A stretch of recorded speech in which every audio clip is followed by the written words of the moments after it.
Hi, friends. So it's been a hot minute, hasn't it? Oh gosh, where do I even begin? First of all, hello.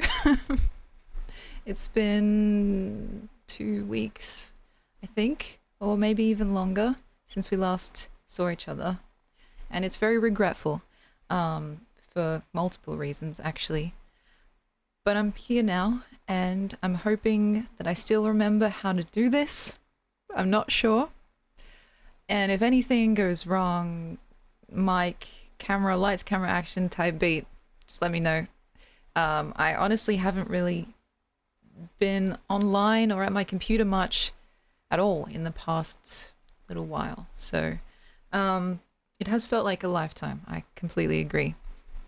And I just, yeah, honestly, we've got a lot to talk about. I didn't plan anything. I didn't write any notes. Maybe I should have. But we're just gonna like shoot the shit, see where it takes us. I don't have like a time limit on this stream. We could go for an hour. We could go for 10 hours, depending on how much I feel like talking. Um, yeah, God. Maybe let's start with you guys. How are you feeling? Are you well? I hope that you've all been a lot better than I have been recently. Um, if you're in the server, maybe you know what I'm alluding to. Don't worry, we're going to get into all of it today. Um, and see if we can make this as least weird and uncomfortable as possible. It's strange, like, I don't know. You guys have heard me talk about this before, but like, when I stream, when I see you guys, it makes me happy, of course. And I want to also give back the happiness that I receive. So it feels like uncomfortable and counterintuitive to rock up anything but fantastic, you know? Um, but it's not always possible to be happy go lucky 24/7, right? Um, Sometimes real shit happens, and that's kind of what's been going on in my life, at least recently. Um, you know how we have that little game that we play where I ask you guys, how would you describe your mood in one word or less? Well, if I had to describe my life the past, let's say, month or so in one word or less, it would simply just be shit. Like, it's just been shit, guys.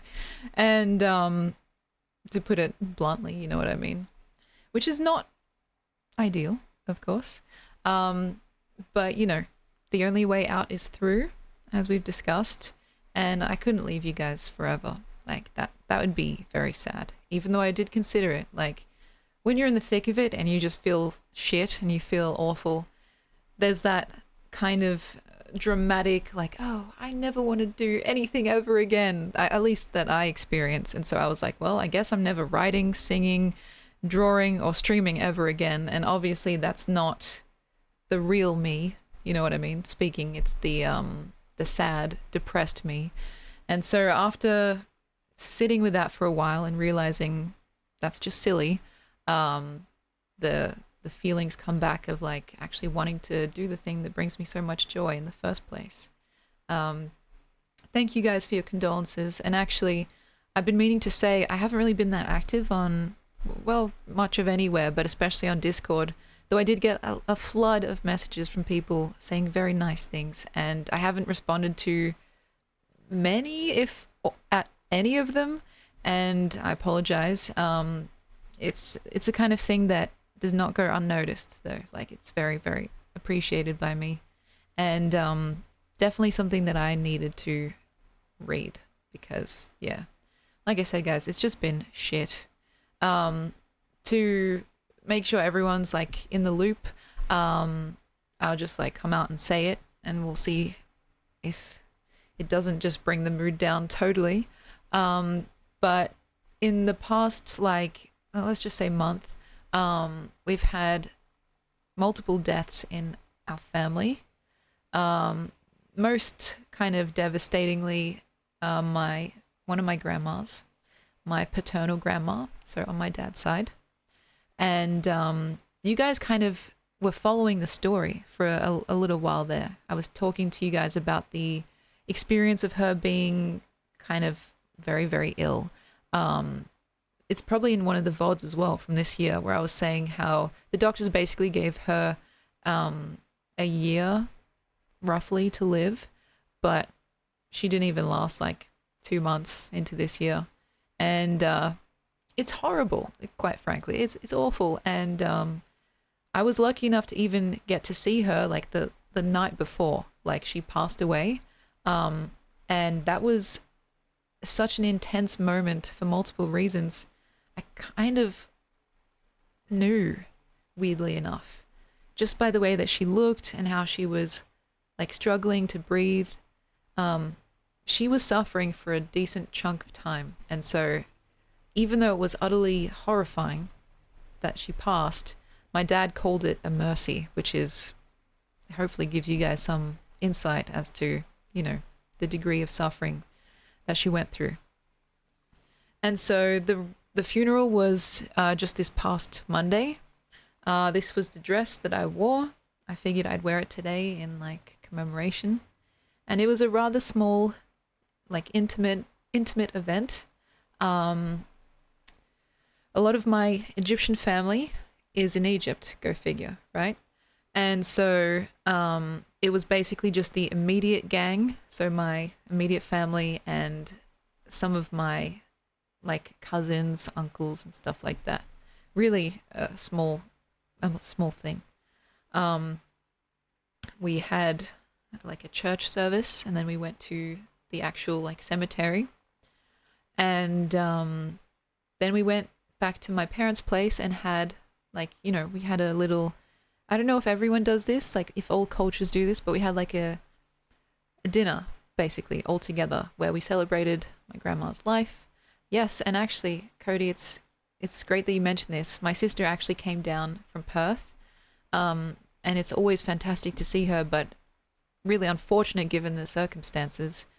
She's going to be here for a little while longer too. So maybe if I feel like it's not too soon or, you know, kind of tonally inappropriate, maybe she can join us and you can see the, you know, the better half, the other half of this channel as well. So that's on the cards. My sister also has some stuff that has been going on in her life. And so my entire family has basically just been going through it, right? It's not in my place to really speak on her business. If she like shows up on stream and wants to tell it, that's for her. But like literally, it's just been relentless, right? It's not just the unfortunate passings of my grandma and my distant uncle.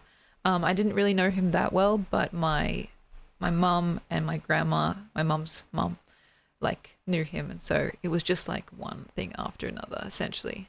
Yeah, when it rains, it pours. That's so true, and that's literally the phrase that's been following me around for a while now. And you know, it's a kind of thing where, in a way, as kind of fucked up and strange as it sounds, it has been a catalyst for bringing, you know, parts of my family together, seeing people that I don't usually see, like relatives that have, you know, called or shown up and just offered their condolences. And of course, with my sister coming down as well, she's even thinking maybe of moving back here, which is something that I know my parents have been dying for, like since she moved away in the first place. And so it's strange. It's like there's been a lot of craziness and bullshit and sad shit, but there have been weird silver linings. Like, I don't know, when something like a shake-up happens and it makes you want to just reevaluate your entire life. That's kind of how I would describe it. Streaming has been one of those things that I've been thinking about. Like, what am I doing? Do I want to keep doing it? Can I even? Like, do I have what it takes? I don't know. Thinking about getting a proper job. Like, you know, trying to just get my life together, essentially. streaming is kind of like therapy for me.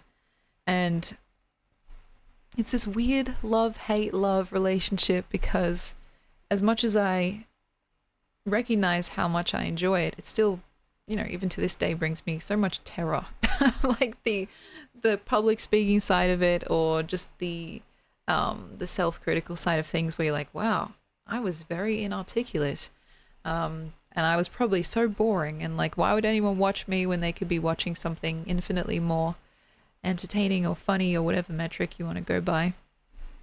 And that voice, as like irrational and unhelpful as it is so insidious, it's so persistent, it just sticks around like a bad smell. And like, I don't know, I don't think humans were designed to like look at themselves and listen to themselves so much in a sense.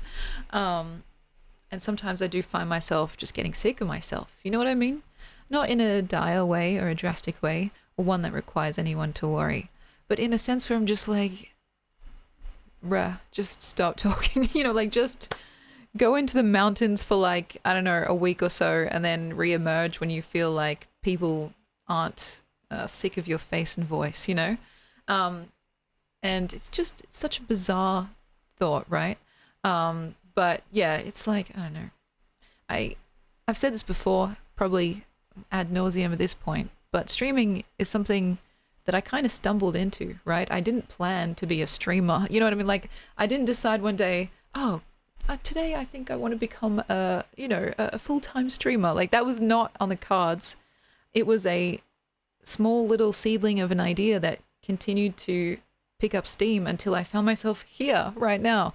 And I feel like a lot of the time I've been pretty woefully under-prepared or under-equipped, against the grain of the wise Amy Walker words. And like, I'm not like media trained. I don't know my best angles or how to behave in front of a camera. Like, I don't have the stereotypical like entertainer's chops, if that makes sense. And so it's just like, yeah, it's weird to feel like almost a faker. You know what I mean? Like, you're not a real streamer. You're just pretending, right? And yeah, just silly things like that, which aren't, they aren't productive, they aren't helpful, and a lot of the time they aren't even true, even if they feel true in the moment. But yeah, it's like, it's affecting, and so yeah, the Cat in the Hat stream was convincing enough to know this is your That's a very nice thing to say. And thank you guys again for joining me here after such a long absence. It is an incredible generosity to think that, I can just take an impromptu amount of time away and still have people that give a fuck about me when I come back. It's like, it's so mind-boggling and slightly, I don't know, like ego stroking. And I do appreciate it. I didn't really have any expectations for today because I know what taking a break does to someone's channel. Like, trust me, I know. And this is not the first time that I've had a big break, whether it was on purpose or by circumstance. Everyone says, oh, if you take a break longer than like a week, it's basically career suicide, right? Especially if you're a small streamer. And so you kind of just have to eat the drop in whatever numbers you're caring about. But yeah, you guys know, for me, it's always been more of a holistic approach, as pretentious as that sounds. And so, yeah. Anyway, here we are, essentially. And I feel still on shaky ground. Like, I don't know what the future of this channel looks like. But I know there is one, if that makes sense. Like, I couldn't just abandon you guys, right? like forever. Even if in a moment of complete and utter like self-indulgent drama, I think to myself, oh, I'm never streaming again. Like I don't see that happening, right? But in terms of what we've been up to, I don't know. Maybe it's time for a change. We've been changing a lot. And now that my grandma has actually, passed on, that's basically what I was spending the majority of my day focusing on. Like, right now it's just past 8 p.m. I had this time slot because I wanted my day free to go visit, to see my parents, to do any chores that they wanted me to do or needed me to do. Now there's a big gap, and I'm wondering if that's worth filling with streaming or something else. So it's in flux, essentially, which I know is annoying because, yeah, this whole year and even a little bit before the start of this year, I've been just changing things left, right, and center, trying to like find where I feel comfortable. And I don't know, I still haven't really found that. But yeah, I really did miss you guys. And Polydactyl, that's a very nice thing to say. Like, really, really missed you guys. I don't know. Do you ever like, okay, this is a bit of an aside, but hear me out, okay? Sometimes, because now I live alone, right? I live in this big house all by myself now that my brother's moved out. There can be a day or multiple days where I don't really speak to anyone, like in person, or even text anyone. And like that time will just go by and I won't even realize that I haven't like cracked a smile or laughed at all. And I noticed that being here with all of you, I find myself like laughing and smiling and being like, oh shit, oh yeah, I remember that feeling. My cheeks hurt, right? And that is such a blessing. Like there's no other word for it. And the absence of that feeling is felt so severely, at least, for me. I feel like I'm missing something. Like there's something in my life that is not where it should be. And of course that's you guys, right? So trust me, I know I needed to like take some time away. I wouldn't have been much of anything if I did choose to keep streaming through the whole process. But I still felt the effects of being away, if that makes sense. And so, yeah, I don't know. It's just kind of fucked, that's all. And I don't know. It's like I haven't really been living my best Amy Walker life, if you know what I mean.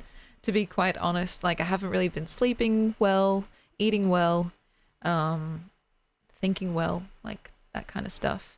Here on this channel, since the very beginning, we've talked about like health and well-being as a like multi-pronged project, one that has many different categories that can bolster one another, right? So your mental health can help bolster your physical health and vice versa, and even your creative health, right? That was something that I felt at least a little tiny bit well-versed enough on to talk about with any real authority, right?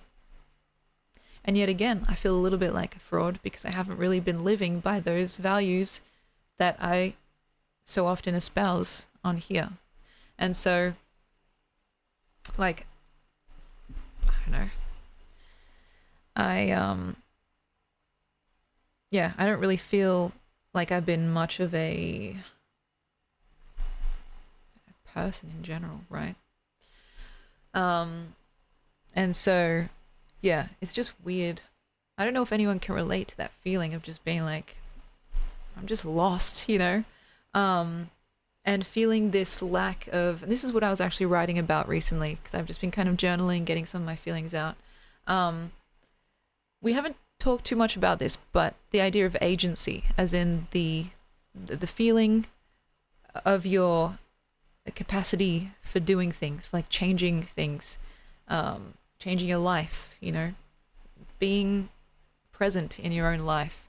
I just felt like this intense drop in agency and ability.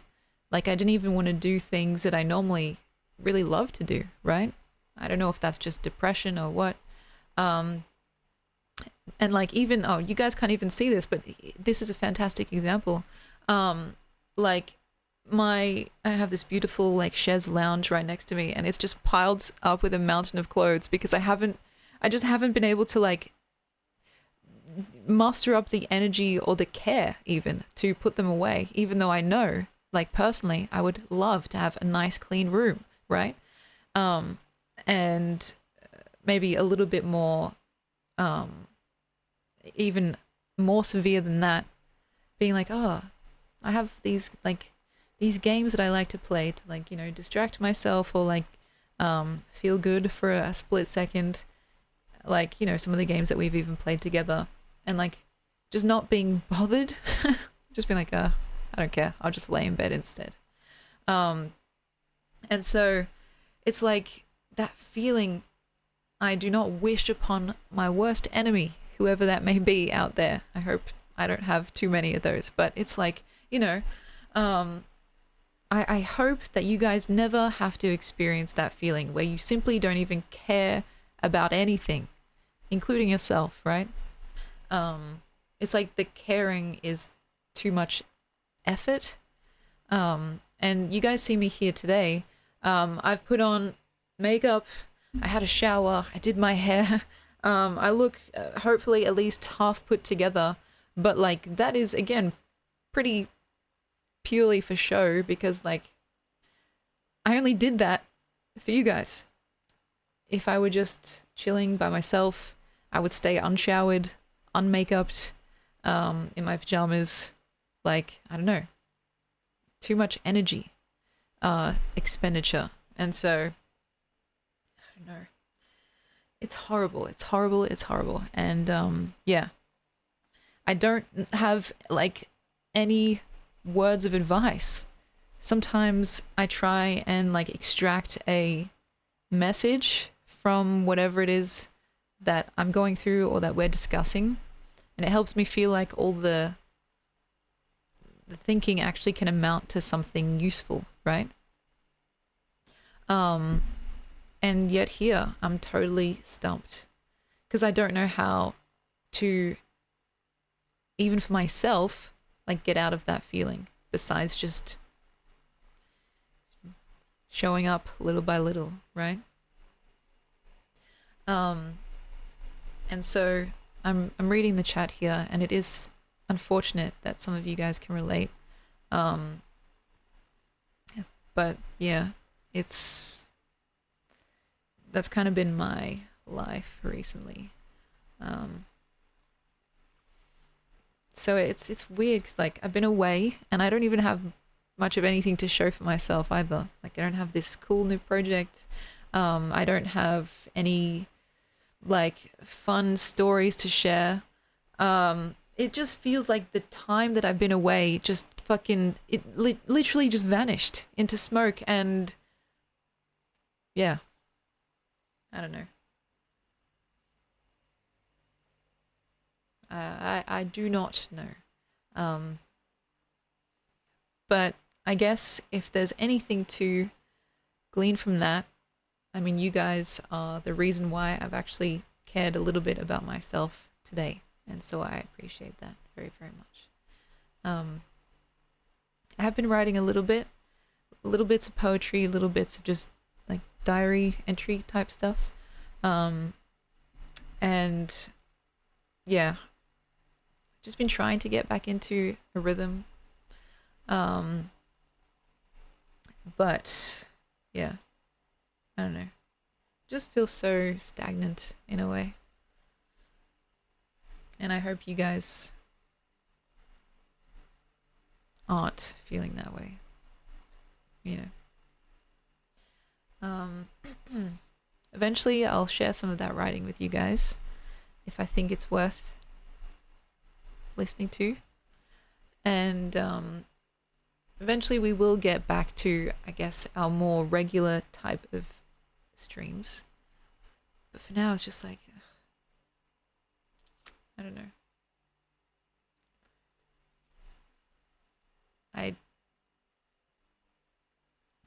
I feel weird, right?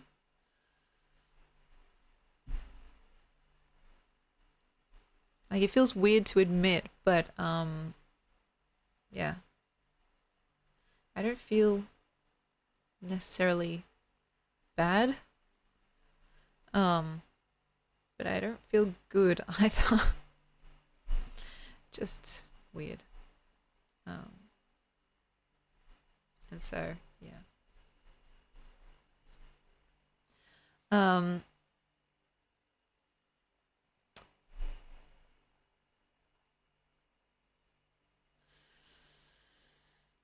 yeah, numb is a good way to describe it. Displaced, those are fantastic words. And I suppose this is another thing that language can give us when we don't know what exactly is happening. Sometimes putting an actual like word to it can be insightful. You know, you can't really fix the problem if you don't know what it is, almost. Um those words definitely apply. Um and yeah, it doesn't make for very good entertainment, does it? Uh like I don't know.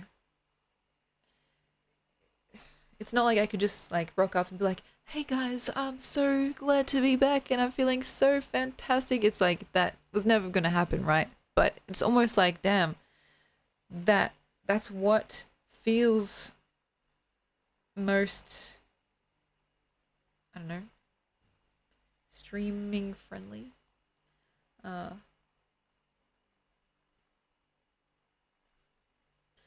uh I'm happy you're here. Thank you. And I feel the same way to you guys.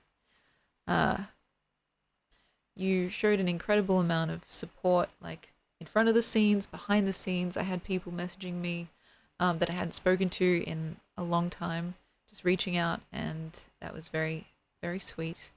Um, and yeah, maybe I need to listen to some, like, you know, some emotional kinds of songs. Yeah, I definitely need a trip to Graceland.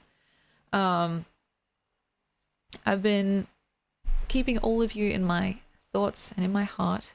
And honestly, I don't know if this is any consolation, but like while I was away, literally every single person in my real life was telling me like, "Oh, you know, you should get back to streaming," because they all know as well as I do how important it is to me and how important you guys are to me. So, um it's like, yeah, I don't know. It's just one of those things. And even though it may sound a little bit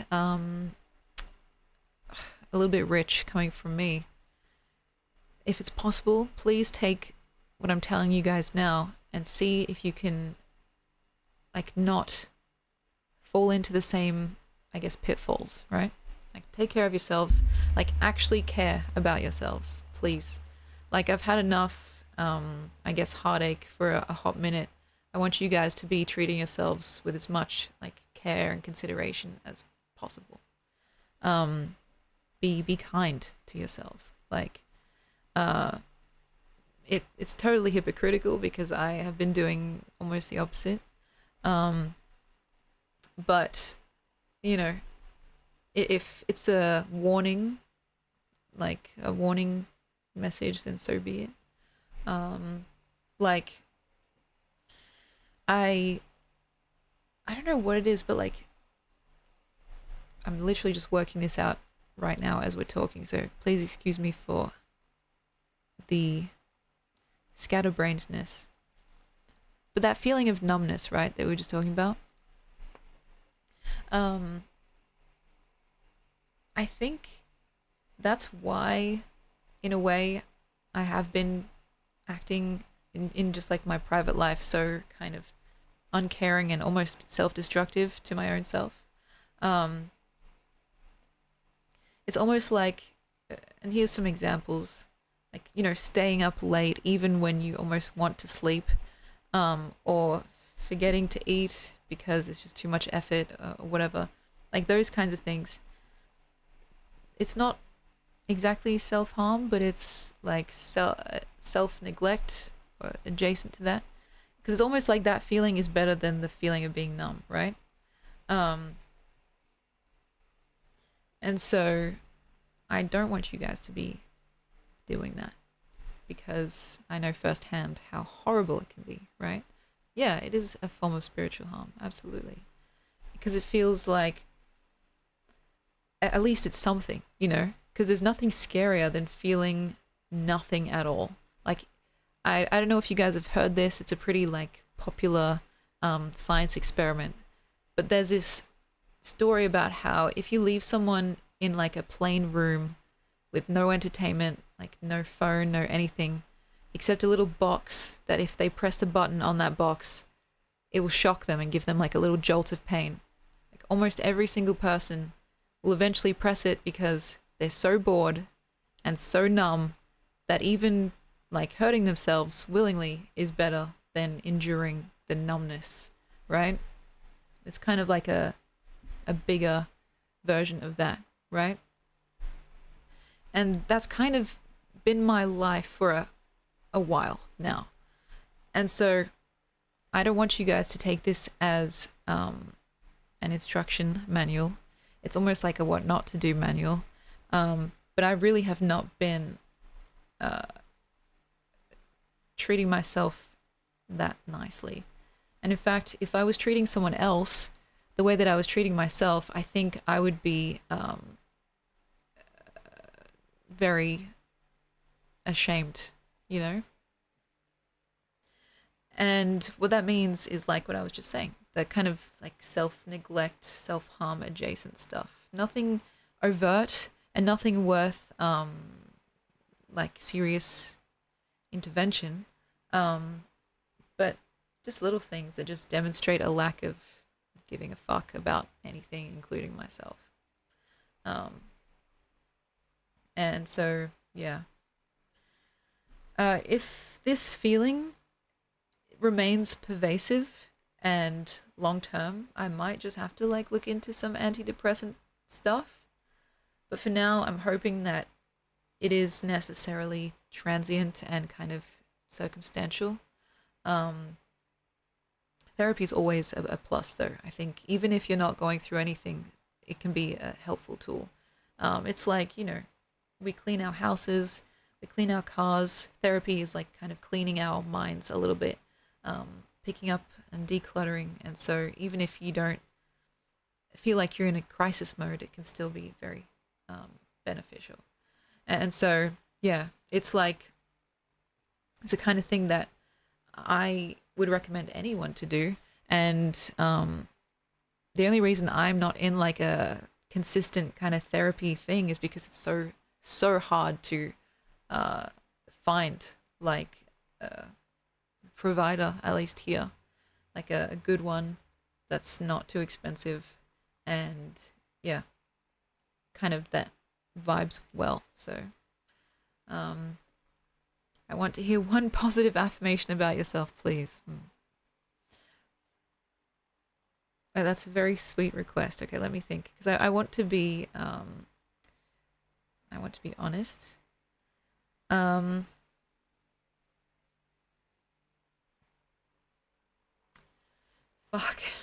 I don't know if it's like a bad thing that I literally can't fucking think of anything right now.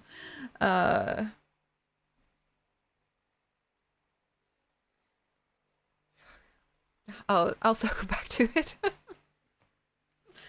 Because I don't want to just say any. Well, actually, yeah.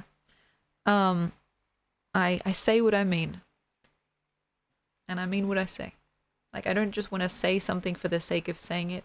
I don't like, you know, I don't like being insincere, and so, yeah, that's something that I can appreciate about myself.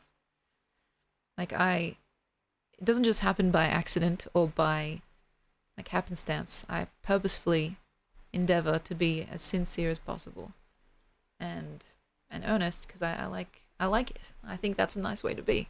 But yeah, and don't worry, we will do affirmations. Um, I don't think, yeah, this is the stream where we definitely need them. This stream, out of all the other streams, we're definitely doing affirmations, don't you worry. But yeah, I don't know, it's been weird. Yeah, I guess I've had the blues for a bit. And it's weird because it's not always just like doom and gloom and like, you know, what's it called? Like bed rotting, I think that's the term. Like the past month or so, I've had moments of like hanging out with my family, getting together with people and enjoying their company and stuff. And it's weird because in those moments I almost feel like normal, right? I think I am normal, but you know, it's just weird when I come back to my own space and I'm alone and the thoughts just come flooding back and I'm like, oh yeah, actually I feel sad. Like I don't feel happy, right? And I just hope that sooner rather than later I can exist in a private space and not have that thought like bubble up. You know what I mean? Like it's not the first thing that comes to mind. Or maybe the opposite. Like I'll think I am happy, you know. But I don't think I can say that currently with confidence. So for whatever it's worth, yeah. Ambition is a dream with a V8 engine is so true. And it's funny because maybe out of like a desperate grab towards comfort, I have been like immersing myself back into like the Elvis world that I love so much. I've been listening to his music. I've been reading, like, I've got a couple books about him, but I've been like just reading stories and stuff about him. I even went to a show, which, yeah, was before we got the news, of course. And it's a nice distraction. I feel, I don't know. It's almost like a regression because, like, Elvis and that whole fascination came into my life a few years back. So it's like I'm going back to those times and I'm just forgetting everything that's in these modern times, right? I don't know if that's entirely healthy, but it gets the job done, at least for a little while. And so, yeah, it's, I don't know, it's fascinating what music and like art and stuff can do in terms of taking you to a period of time in your life, or yeah, like just offering a little life buoy, a beacon of comfort when it's needed most, I would say. I wish you could have dinner with my family. I have unique Elvis stories on tap from people who knew him. I'm endlessly jealous. You have no idea.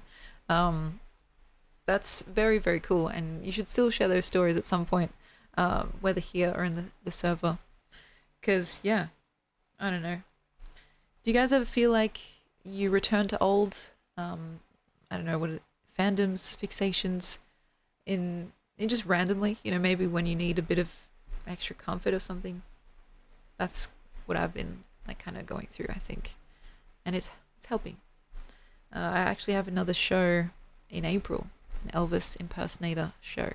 I'm going with my auntie, and I'm excited for that. Next stop, Graceland. We'll see. But yeah, you know, yeah, nostalgia. That's the word, actually. It's like, it's funny because nostalgia has always been, at least for me, a little bit bittersweet, right? It's like there's the sweetness of enjoying the thing that you have previously enjoyed so much, but then also like the bitterness of it having like passed, and something about not being able to fully experience it in the same way, like the second or third or fourth time round. And so, yeah, I have not booked accommodation for parks next year yet, but don't worry, I'm not going to leave it till last minute again. Because I know better still. Yeah, that's very funny. And actually talking about nostalgia and poetry, um, I don't know if I mentioned this before, maybe once, like offhandedly, but my maternal grandfather, who passed away a while ago now in like 2012, he was actually a writer as well. And I was young when he passed, so I didn't really get to talk to him too much about it. But he wrote poems, and one of his poems was actually titled Nostalgia. And he wrote most of his stuff in Greek, so we needed to get it like translated and all that. Um, a lot about he wrote about his like coming to Australia and stuff, and missing his like home country, and it's really beautiful work. Um, I didn't really blossom into my own writing until after he passed away. So I didn't really get to talk to him too much about any of that, like his craft or anything. Um, but it's nice to think of like, oh, like maybe I got it from him, you know, because none of the rest of my family really care much about writing. They humor me, of course, because they're very sweet, and they'll read my work if I ask them to, or humor me on like any any kind of questions or conversations that I may have. But like my grandpa actually himself like cared about that stuff, right? Um, which is nice. And he was all self-taught, you know, like he had and still has, we've like kept this like a full-on massive encyclopedia, like from A to Z, and even the numbers as well. And like they're basically like, yeah, this treasure trove of information before the internet, you know. And I would just like read that as a kid, just like pick a random book out and just like read it from start to finish. um but yeah, it was kind of wild to hear about it afterwards, because like, oh, I didn't even know that he was a writer. We would have had lots and lots to talk about. And so yeah, um yeah,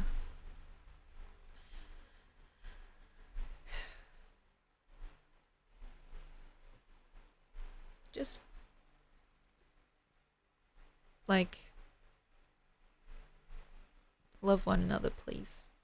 That's my takeaway. Like your relatives, I know not everyone is fortunate enough to be on good terms with their relatives, but if you are, just like just tell them you love them. Or your friends, you know, family doesn't need to be blood related. um Send that message saying, hey, I was just thinking of you. Give someone an extra long hug. Like, mm,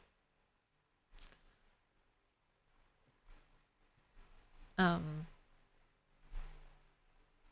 do it while you can.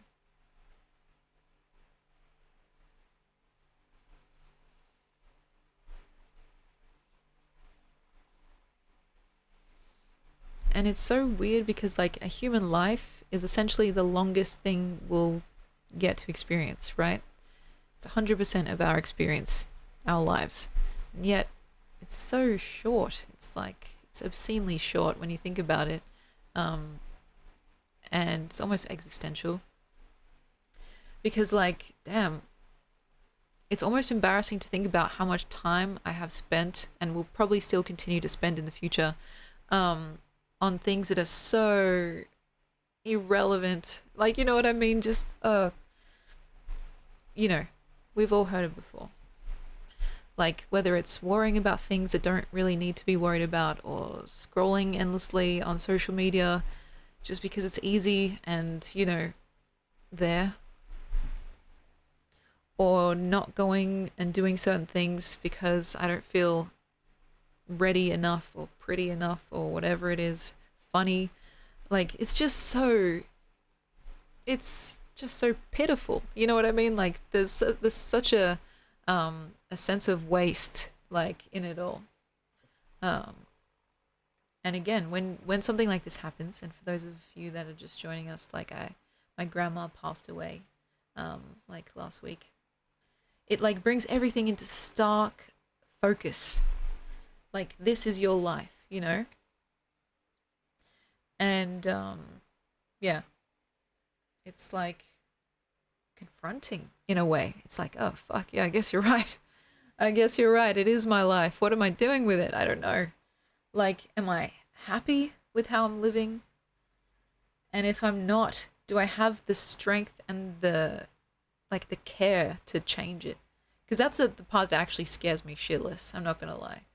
Because for me, and you guys know this, like, I'll be the first one to say that I'm like prone to like overthinking and sometimes intellectualizing in the place of actually actualizing, right?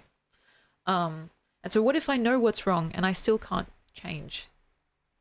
That's what I'm scared to find out, right? Um, and yeah, God, I can't do this.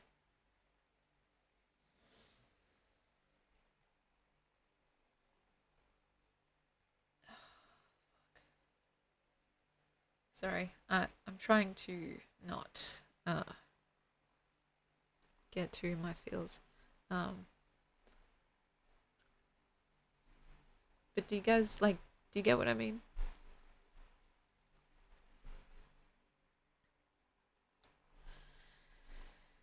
Yeah, loss absolutely has a way of putting things into perspective, and it's almost like the things that are being put into perspective are not what I want to see, you know? Because if I'm being like real with you guys, if someone were to hold a mirror up to my life,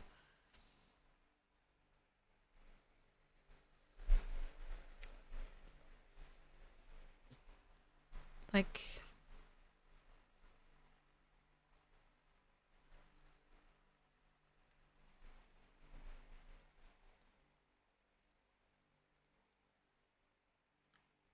I don't know if I would be proud or disappointed.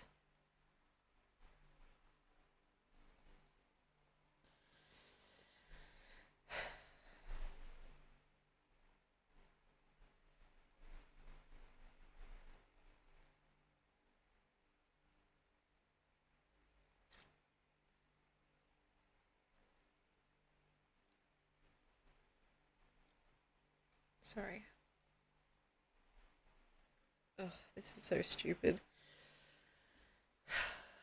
Probably or is right. See Locket, welcome in. Like, I don't know, like, what have I really done with myself? It's just, yeah. How do you stop feeling like such a waste?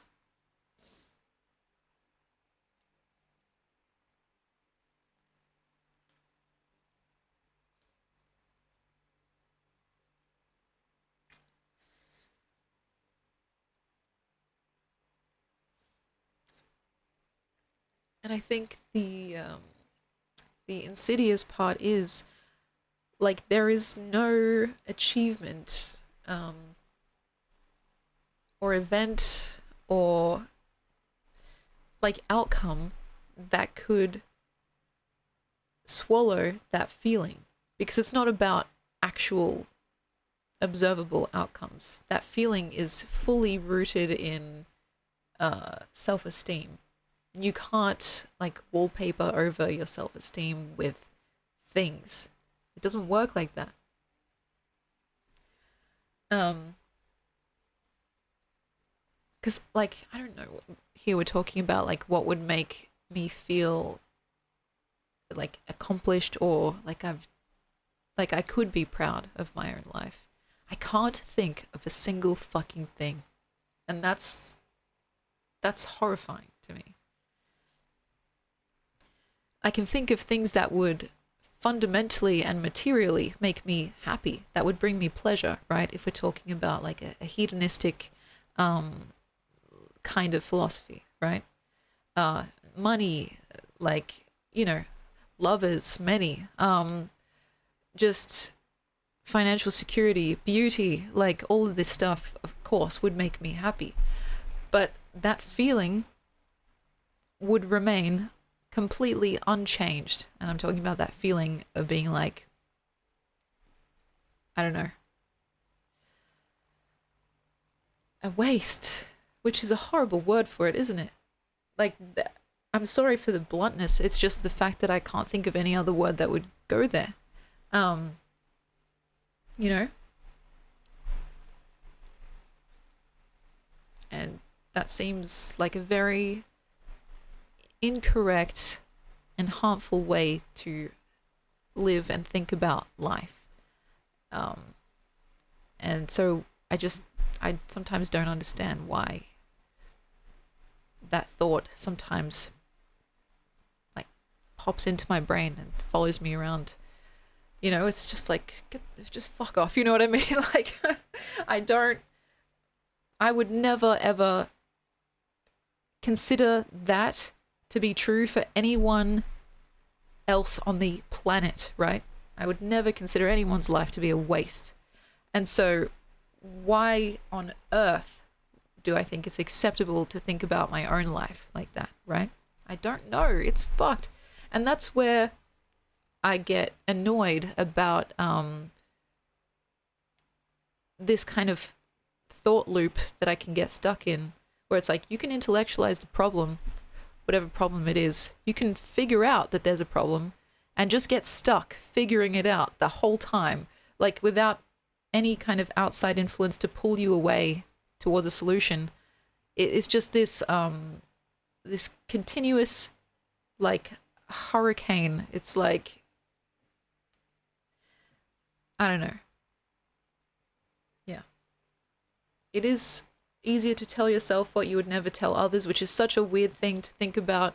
Like I was saying just earlier, the way that I've been treating myself, and even sometimes in the past where my mental health has been less good, the way I've been talking to myself, I would never, ever, ever fucking ever in a million years talk to someone else in the same way or act in the same way.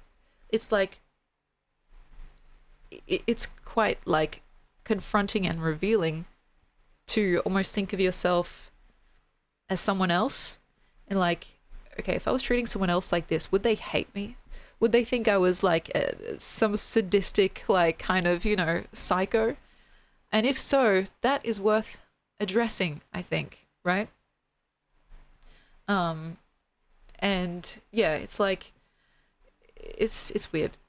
I don't know.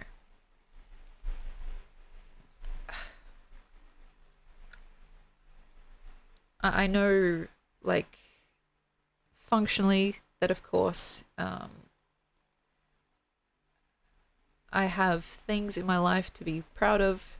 You guys are a big part of that, of course. But it's almost like a competition of voices, whichever one's the loudest or most persistent, right? And yeah, I feel like that's kind of where I'm at, I guess. For better or for much, much worse. Thank you for the hydrate. We should have a blow nose thingy as well.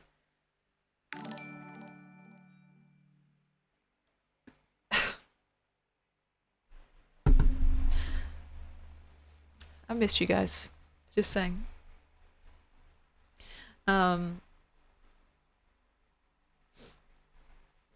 Twitch is wild, man.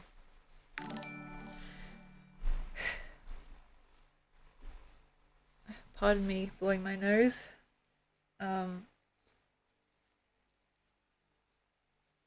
Yeah.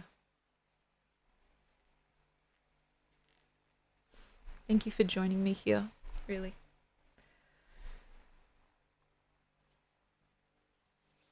And don't worry, the next few streams are going to be less this. So, yeah.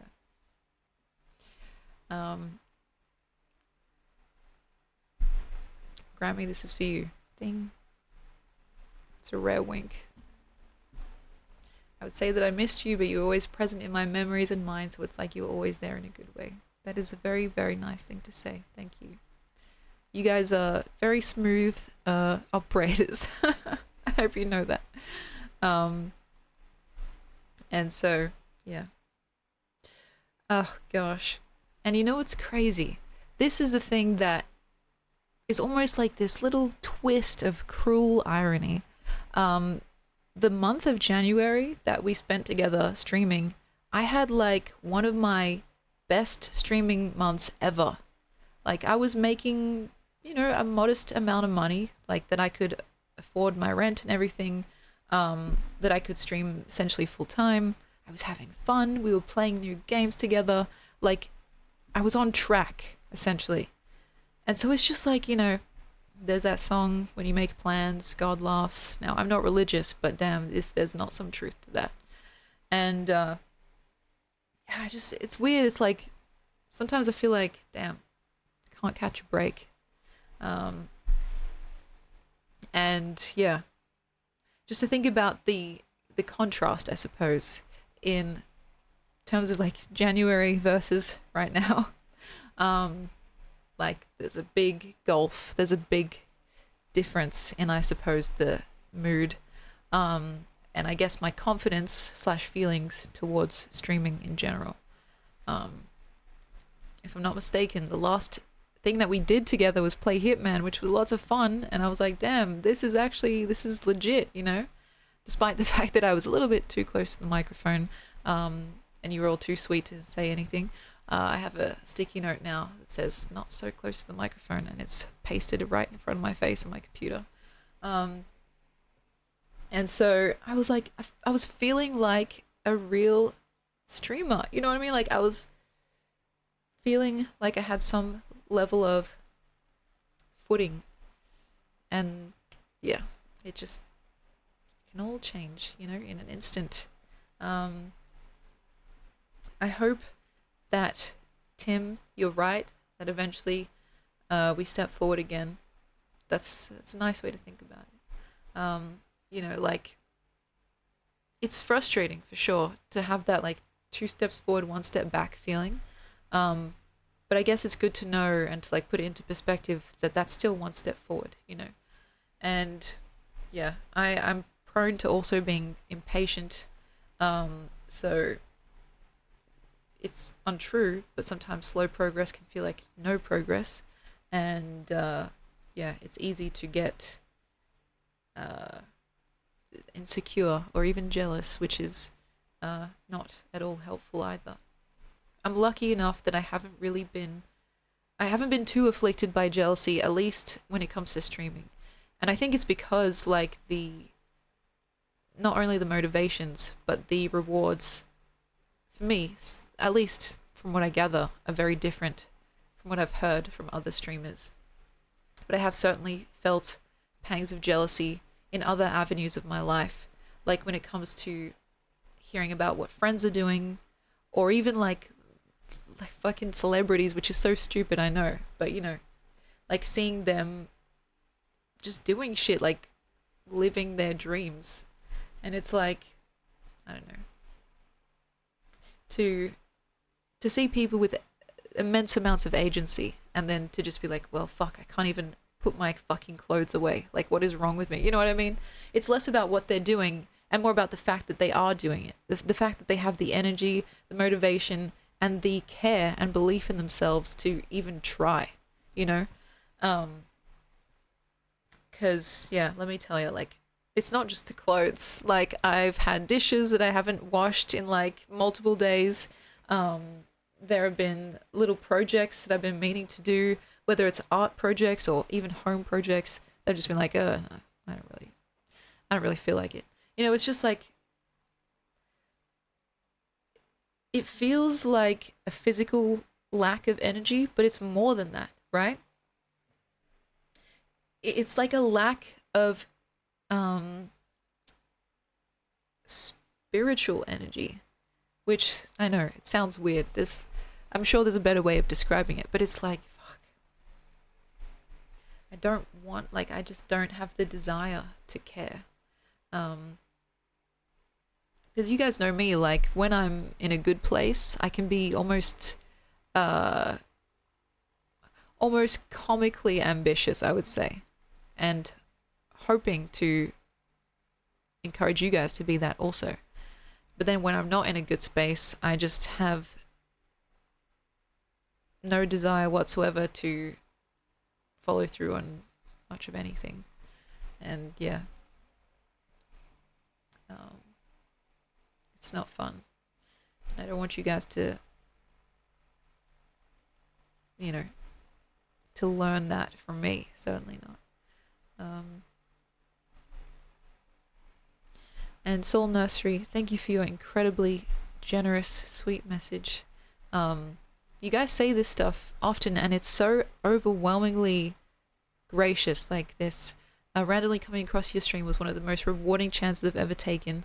Like you guys say that stuff, and I just feel like honored, really, or humbled, or both, because it's like you guys have no idea how much you've actually changed my life, like to the atom, right? It rewired the entire way that I live for the better.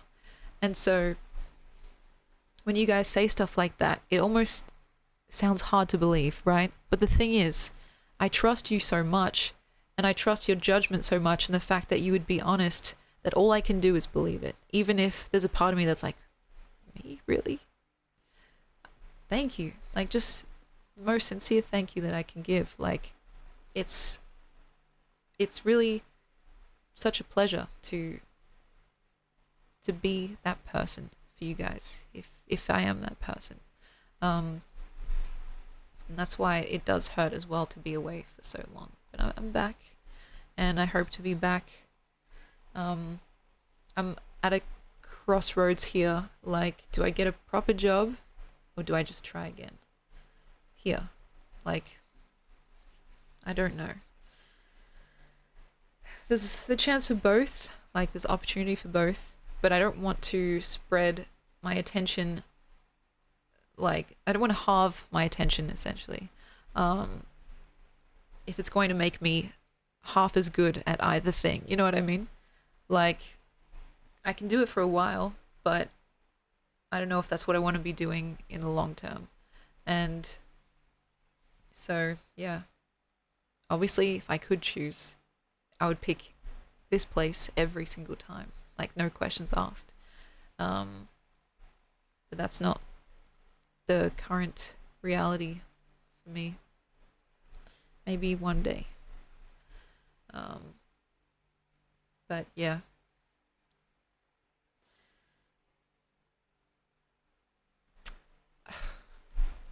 Here we are. And yeah.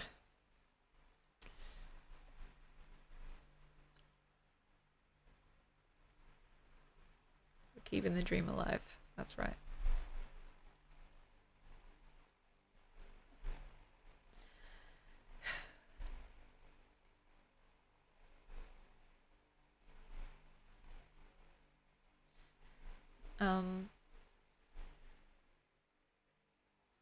If you guys will oblige me, I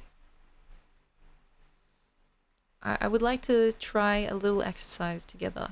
Don't worry, not a physical exercise. I don't want that either. I think spurred on by the earlier conversation that we had, if it's possible, and I know it's hard, but if it's possible, if you guys could each give yourself a compliment, like about yourselves, I think that would make me happy.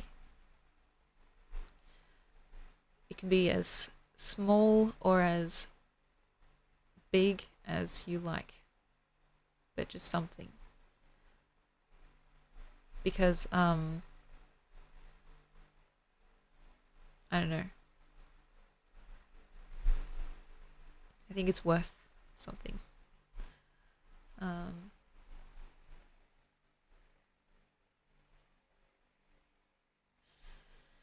And I think, yeah, we can be a little bit mean to ourselves sometimes. So this isn't much, but it might step us in the other direction, away from meanness, just a little bit.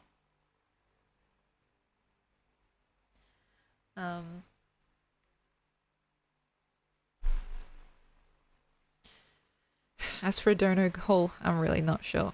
It's very flattering, and Graceland is a dream of mine, but I'm not sure how far in the future that dream is. Essentially, it's a big, big, it's a big trip, essentially.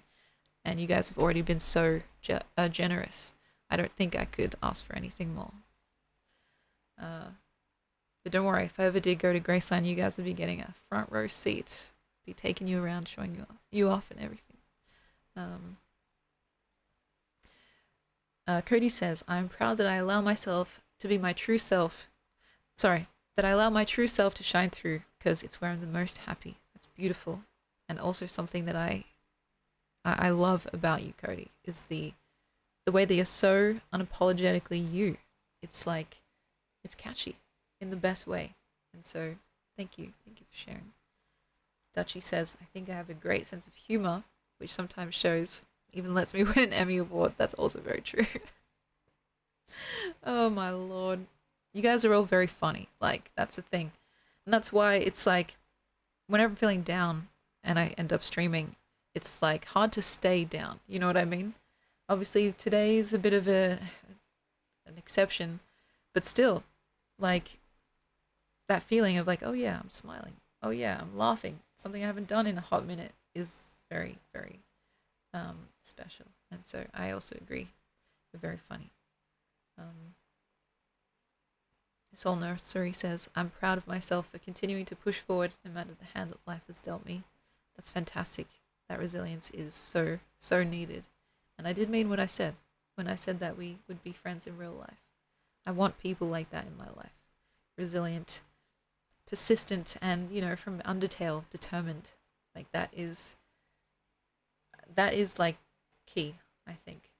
Like, just to, as my auntie says, never give up. Never give up. And yeah, I think it's a beautiful thing to have that resilience and to keep going despite all of life's like chaos and bullshit. Polydactyl says, at least I've never been to prison. That's is that a compliment? I suppose that is a compliment upon one's resourcefulness or like sleuthiness, and good citizenshipness. I'll take it. But I think there's a lot more to compliment about you than just that. Riku says, I'm strong, I'm loved, I matter, and most importantly, I'm gorgeous. That's my kind words towards me. That's wonderful. And I agree on all accounts. Those are like that's like the crux of the Amy Walker affirmations.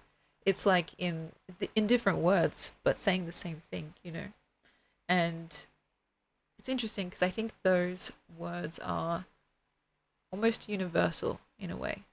Like, they're kind of just baked in to what it means to be a human. And so it's nice to be reminded.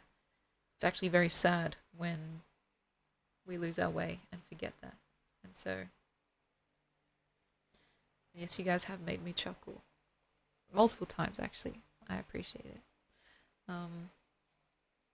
But yeah, I'm glad that I've come to the philosophy of living to have a positive impact on the world with whoever I interact with and helping make their day better. That's a wonderful philosophy. My philosophy or my axioms involve maximizing pleasure and minimizing suffering. And I'd like to believe that it's a robust philosophy, but sometimes like external events can just make the maximizing pleasure and minimizing suffering seem so difficult when everything is suffering and pleasure seems so not far away, but like meh, Still, I think pleasure is it serves a function societally and personally. And yeah, at least for me, it's a big motivator to actually doing anything. Like streaming here brings me a lot of pleasure. Um, and so, yeah, I don't know. I like philosophies that don't crumble immediately upon, like extenuating life circumstances. Because some people like to believe that they're a certain type of way until they're actually tested. Um, I hope that's not who I am. Uh, my personal philosophy is quid pro quo. I like that. More simply put, giving what you take of equal value. Equivalent exchange, yeah, I fuck with that. I think there's like the evil twin to that, which is like an eye for an eye, but I know that's not what you mean. It's like the idea of like doing right by people and making good. So, yeah, almost like paying it forward. That's that's also a good way to be. I can fuck with that. Like, I don't know. If it wasn't for some really integral, wonderful people in my life, not just nowadays, but even in the past where I've been less than fantastic, um, I I would not be uh yeah, I wouldn't be me essentially.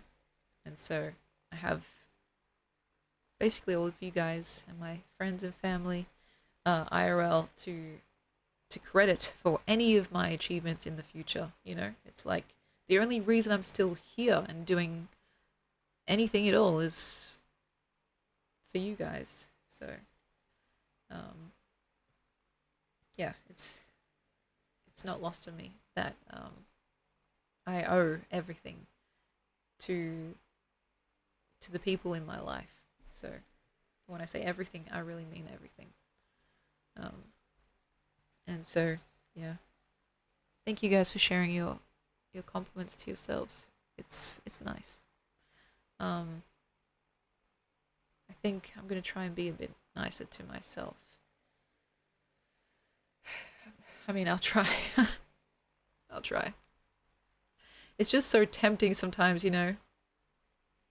Like, I was actually writing about this as well. But that idea of like doing bad things feels so good because it's like almost transgressive. It feels naughty. Like, ooh, yes, let me stay up all night even though I'm going to be absolutely wrecked tomorrow and hate myself for it. It's like, it's like you're getting to do something like cheeky and naughty and like you don't really care about the consequences because the consequences aren't right now. It's like future Emily's thing to deal with, right? Um, and so there's like this sneaky, immediate gratification, that feeling of, like I said, doing something neglectful to your own self or like, yeah, anything like that. You don't have to really deal with the fallout until it's right there staring at you in the face and you're like, oh shit, maybe I should have, you know, maybe I should have actually considered that. Oh wait, I did consider it and I just didn't care. Um, yeah, maybe some therapeutic mischief is in order. That's possible. Um, or like just yeah. Imagine that anything that I do ends up like happening to like my mum or my siblings, for example. Like if I stay up late, they're gonna be tired. I don't want them to be tired. I want them to be functional human beings. So I guess I'll go to sleep. Like if that's the only way that I can get myself to treat myself fairly, then I guess I can try. But it's like it feels so good to be bad, not even in a fun way. Um, you know, there's more um more examples that I'm thinking of currently, but the thing is, I'm trying to be delicate here because I know how volatile this discussion can get. And I know that sometimes talking about it can inspire people who are feeling less than okay themselves to try it, right? And so I don't want to put any ideas in anyone's head. I'm trying to be vague about it, even though I've got like a fucking laundry list of things that I could say. Um, you see it all the time when it comes to people that you know, that harm themselves and like, knock on wood, that's not something that I'm talking about. Like the people that end up talking about it and like listening to it, it inspires like copycats and um almost like, yeah, it brings about this air of not normalization, but something like brings it into existence for people to think about, even if they'd never previously considered such a thing. So I don't want to do that. I don't want to be like, oh, here's the many ways that I've been inadvertently harming myself. Try it for yourself. It's like, no, no, I'm not. I don't want that to be the takeaway here. Um, so if I seem like I'm being a bit vague about the ways in which I've been treating myself poorly, just know that that is by design because, again, I don't want anyone to think that's the main takeaway from this conversation. Like, oh, I'm feeling like shit. Maybe I should do what Emmy was talking about. It's like, please do not. And like, quite frankly, as fucked up as it sounds, like I care about you guys more than I care about myself a lot of the time. And so it would hurt me way, way more to think about like anyone treating themselves poorly as opposed to like me doing that. So yeah, I just hope that's clear because there's a fine line. I think to be totally obtuse is also unhelpful because it's like, well, what are we even talking about here? I can't relate, you know? It's like you need to let people in without giving them too much to, I guess, yeah, to think about. Yes, Amy Walker is like the antidote a lot of the times to feeling down. We're close actually to affirmations. We'll get there, don't worry. And maybe to turn this into something a little bit more productive, I can talk about what has actually helped since I've been away and trying to not feel so blech, that exact noise. I've been spending time with my family. We've been playing games to kind of just distract from reality, I suppose. And that's been fun. Here and there, I've been trying to journal. I've been also trying to make music, but I've not really had my full-on like heart in it, to be honest. I have done this thing where I make like borderline non-negotiable like appointments or like get-togethers. So I have to force myself to go by the time it like the date arrives. What I mean by that is like whether it's doctor's appointments or seeing friends or whatever, to like lock it in, even if I don't necessarily feel up to it, because I know that if I do just end up like nutting up and shutting up and going, that I will have a good time. And so like force yourself to just do the thing, like brute force, has also helped. It's like one of those things where it sounds so silly and so obvious, right? Do things you like and you'll feel good. It's like, oh, actually, yeah, that makes a lot of sense. But I think it's actually about a step before that, like actually trying to convince yourself that feeling good is worthwhile in the first place. Because, like, we all know the things that we like to do and what will make us feel happy. It's like that is not the point of contention. It's more about, like, well, I don't really care about being happy right now. I don't really care about anything. And so to actually get that care back is the point, though sometimes you almost have to reverse engineer it, like enter into the situations where care should be and hope that you find it while you're there. And so, yeah, I've had lots of appointments actually. This is something that is ever present in my life, but like with my health, trying to figure out what the fuck is going on sometimes. You guys have heard me talk about the saga at length. But yeah, just doing tests, tweaking things here and there. I realized that there's no amount of tweaking that can help if I'm missing the fundamentals in terms of like, sleeping and eating and stuff like that. But again, I'm hoping that stuff is more transient. Um, Cause yeah, I don't know. It's it's just yeah, it's a whole thing. So we're still doing the challenge, the outfit challenge. I've tried to honor that today as well. Um, and all of the stuff that we've talked about here remains true and dear to me. Um, but I think, yeah, I just feel so flat. Like, I got nothing, you know? I want to provide insight or to be funny or like to give you something valuable to hopefully enjoy. But yeah, that feeling is not. I don't know. I don't know about it. This is kind of a weird aside, but sometimes I wish I could just fully let go. Online, I mean. Like, I see people that are making such wonderful, fantastic creations. Maybe this is more to do with the comedy side of things. They're so, like, okay, sorry, I need to think of the right word here. They've let go of something that I think I'm still holding on to my own detriment.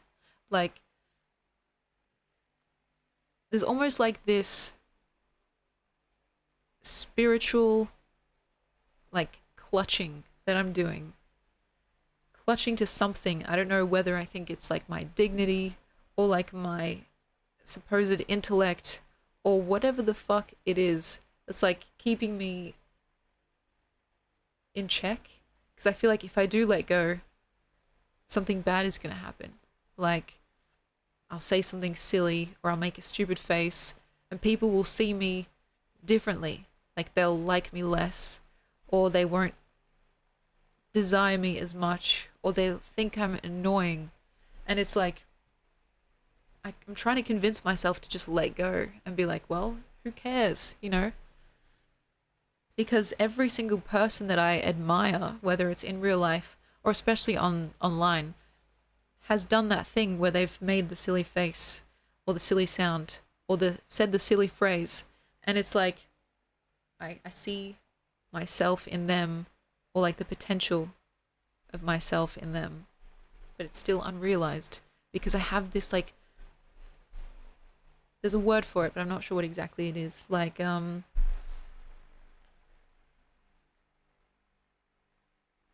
almost like taking myself too seriously type of thing. And yeah, with that clutching comes lots of tension, like physical tension. And so I wonder what that relief would be like to actually let go spiritually, you know? And it's true. I think comparison can definitely be the thief of joy, as the saying goes.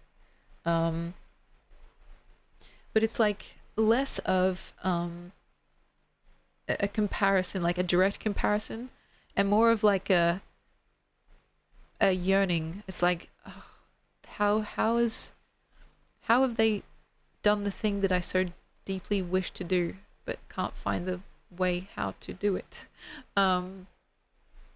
And Cody, you're absolutely right. Those times where I felt like I did actually let go were the times where we had like the silly costume streams and stuff like that. Like, you guys saw it. Like, in the actual VODs, you saw me change. Hopefully for the better, at least in terms of entertainment purposes, definitely for the better. Like, I was out there and zany and silly, dancing, singing, being wild and weird, and it reminded me of when I was a kid, actually. Because I used to be very similar, actually. Like, some of the home movies will attest to that. But that is something that's a state of mind that I can't access all the time, but I want to. Like, I want to be able to just jump into that silly thought process and not feel totally like fake about it, you know? Because those moments were not fake. They were how I was actually feeling. It happened spontaneously and naturally, and I don't think I could have changed it if I wanted to. That's just how I was, right? But if I purposely tried to get there again, I don't think it would be the same. But I know it is harnessable. Harnessable, that's a word, right? Because I've seen other people do it. You know, we talk about Germa a lot here, and it's kind of a meme because, you know, because it is what it is. But he's the perfect example, right? He is so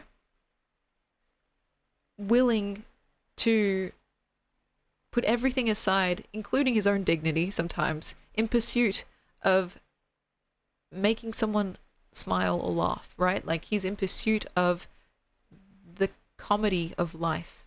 And it's so um, admirable, really. Um, and yes, harnessable is not the same thing as sustainable. You're absolutely right.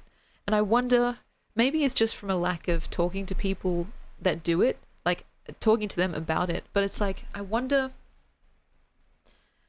how they balance that idea of being fully subservient to the comedy of the situation and just like learning to exist in a way that doesn't feel like completely mortifying. Like, oh God, did I really just say that? You know what I mean? Um, and yes, you're so on point right now, Zach, in saying that the the work is designed to look effortless. It's something we've talked about a lot here. If someone is doing their job right, whether it's like any discipline, artistic, business, anything, if someone's doing their job correctly, it will look effortless, right? And it's a kind of thing where the best of the best kind of get hard to read because they are so good. It's like we use the example of a metal welder, right?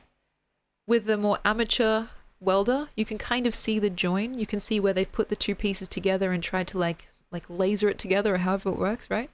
When someone's very good, you can't see the join at all. The work becomes invisible, right? And so it's hard to learn from because you can't actually tell, like the discipline and the training and the skill has become invisible, ineffable. Like it's hard to actually glean anything helpful from it. And so that's another pitfall of looking to the greats, I suppose, because they make it look so easy and so effortless, even if it's actually very carefully curated down to the millisecond, right? An example that I can think of in that realm is someone like Bo Burnham. Like his work is so fresh and so alive and so important in my eyes. But you look at his specials and they're literally planned to the millisecond. Like he's got this pre-recorded tape or whatever, and he knows that like, oh, at 56 seconds, it's going to make this noise and I have to be over here. And it feels so natural, but it's this carefully curated, carefully cultivated performance, right? And so that's something to keep in mind.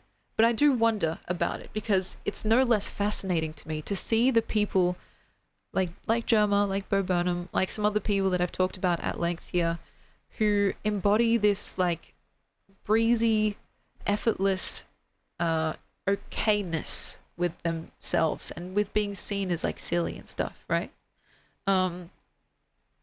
It's just it, it it communicates to me at least something deeper than just being okay with being silly and like potentially having people think that you're a silly bean, a douche or an idiot or whatever it is, right? It communicates to me an okayness with their own selves in general because it's like, I don't know, again, it's that relaxed, like that the letting go part, and I don't have that. Like I'm always so tightly wound. It's like, how do I let go? I don't know. Like I don't just mean physically, like with the muscles in my body. I can make my muscles relaxed after some time and feel that bodily sensation of relaxedness, right? But I'm talking about something deeper, a little bit more woo, as much as I try not to go there, though I seem to go there often. Yeah, there's an element of hypervigilance there. Absolutely, absolutely, and it's like I don't want to go too far in this direction because it's going to go off the rails very quickly. But if you think about anyone who may have tried like recreational drugs in the past or whatever, there's this feeling, it's like a very deep internal feeling. It's like you're letting go of muscles that you didn't know that you were holding onto or that even existed. Trying to feel that same way, like sober, you know what I mean? As sober as possible or as sober as desired. Because it's like, I don't know.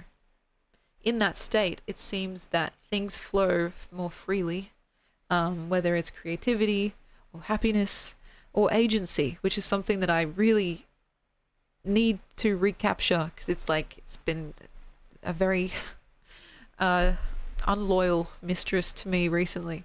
But it's like, yeah, a very, very, very deep internal relaxing, you know? I just feel, yeah, like I haven't got that. I'm looking for that. I would like to find that. But yeah. And thank you guys for joining in the conversation. Bitgroove, thank you very, very much for subscribing.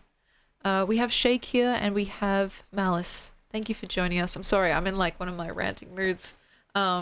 A lot of the times, the things that we talk about here, I'm literally working through in real time. Like I haven't prepared anything, I haven't written down notes. And so it's like, if I don't finish the sentence that I'm saying, it's going to be lost forever. And so I'm sorry. Trust me, I would hate for anyone to think that I'm like willfully ignoring anyone.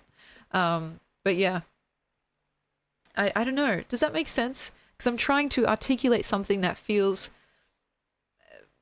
most of the time totally inarticulable. And yeah, by the way, I hope what I just said does not seem like an endorsement of doing drugs, right? Like recreational or otherwise. Like my thoughts on that are very kind of, it's a case by case thing. People can do what they want with their bodies, etc., etc. But there is like, I don't know, there's something there. And I totally believe that you can get there purely through like, I don't know, internal mindfulness practices or like other disciplinary things in life, like, you know, meditation, etc., that can bring you the same types of feelings. And I'm wondering now if I'm just like too, I don't know, something to try, whether it's lazy or scared or something along those lines. And so, yeah. So I don't know. I feel like I can't relax. Again, and I don't mean physically. I mean like internally, you know. Is that relatable to anyone?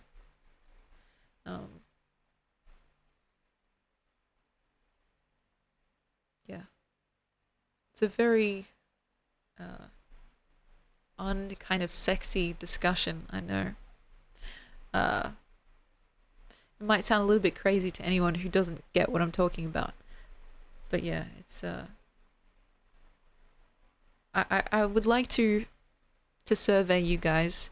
If you know, first of all, if you know what I'm talking about, and second of all, if you have found the thing or multiple things that help you just let go. That's the same like gesture that I keep coming back to. Like, what was that thing? How did you get there? Tell me like your experience. I'm curious if you feel comfortable. And how did it help, you know? It's almost like I need to just be like drawn and quartered, but like not fully, not all the way, but just a little bit. So I feel something like decompress, something like, I don't know, my soul or something. I don't know. That sounds silly, but yeah. Because I have been there before. Like I have felt that total lack of self-consciousness or like lack of inhibition. and I would hope for the better, especially when it comes to streaming. But it's very like hard to create. It just seems to happen to me, you know. Um, and it's a very sweet thing to say that I helped you with that, Cody. Though I do think you've had it in you, like all along, you know. Because I feel, yeah, I don't know,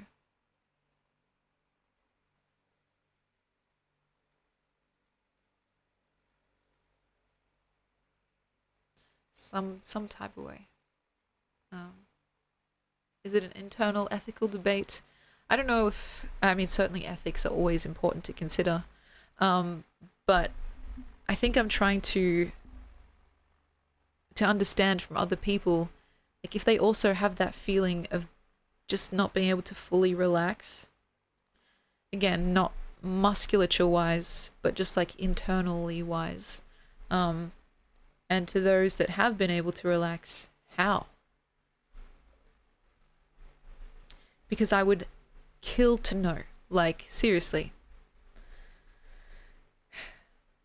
It's like if I could like wear these special glasses that can see into the maybe souls or auras of someone else. I know, just bear with me, bear with me.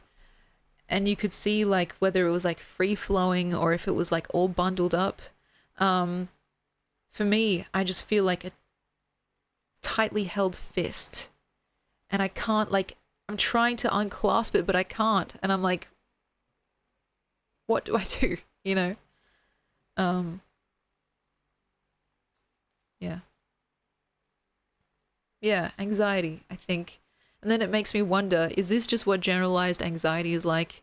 Like, is it normal or is it not normal? And if it's not normal, then fuck, have I just been like, yeah, assuming that other people feel the same way and not actually attempting to help myself, you know? Um, I do think the flow state is also very possible. And I feel that way semi often, I would say. Less so recently, of course. But like in the past, whether it was through writing or making music or even streaming sometimes, you know, the funny little streams that we've done, I felt that flow state. But more often than not, I just feel like I can't let go, you know? Yeah, I can't relax. And I don't know why. Because here's the thing, right?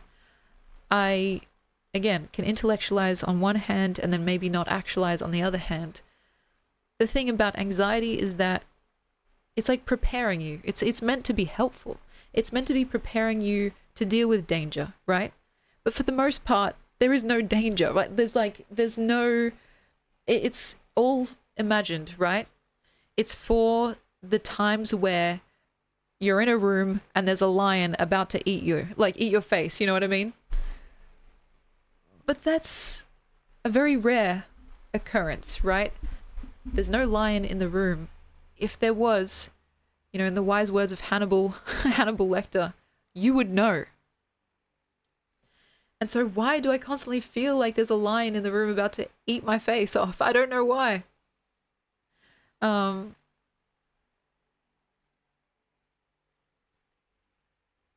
yeah, I just feel like, again, a tightly clenched fist. And I think if I could let go, maybe I would feel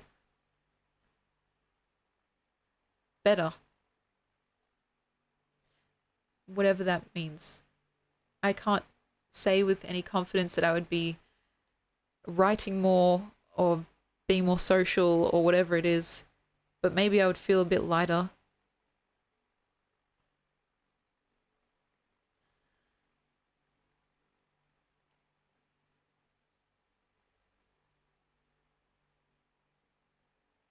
I don't know. It's crazy that I can relate to a lot of what you guys are saying right now. Yeah, I think I the consequences of my actions or inaction, I do think about that often. Um, I'm prone to hypervigilance at times, but it's more than that too. It's like it's like a door that I can't find that's closed, and I feel like if I could open it, things would work. That is a fantastic analogy, and I feel very similar to that. It's like, I don't know. It feels hopeless, and then it feels guilty because it's like you feel bad about your own hopelessness, and like you shouldn't be feeling hopeless. Um, yeah, it's not fun. Uh, I didn't mean to make this a therapy session, but I guess here we are.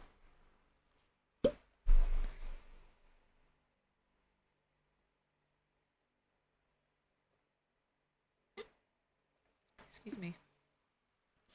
Cody says, I repressed it for a long time. I did things I thought people wanted me to do, but I decided to be my true self, and you and others showed me that's wonderful. So because I can do that, I have let go. That makes me so happy. Like, you seriously have no idea how much of a compliment that is. And I'm curious, like, if you can pinpoint a moment, it doesn't have to do with anything here, of course, but like in your life when you suddenly felt like, oh, I can just be myself. Duh. Like, was there a light switch moment, or was it like a slow, gradual thing, like turning a dial? Was it like trial and error? I'm curious because I want that for myself too. And I don't know where to even begin, right? It's just, yeah. Yeah, it's not fun. And again, I don't wish it on my worst enemy. Like, not being able to relax, it's like you can't fully just let go. For me, it manifests in multiple different ways. I get avoidant. I can't, like, literally avoidant of everything. Like, I avoid sleeping because I just don't want to go through the process of going to bed, you know? Like, yeah.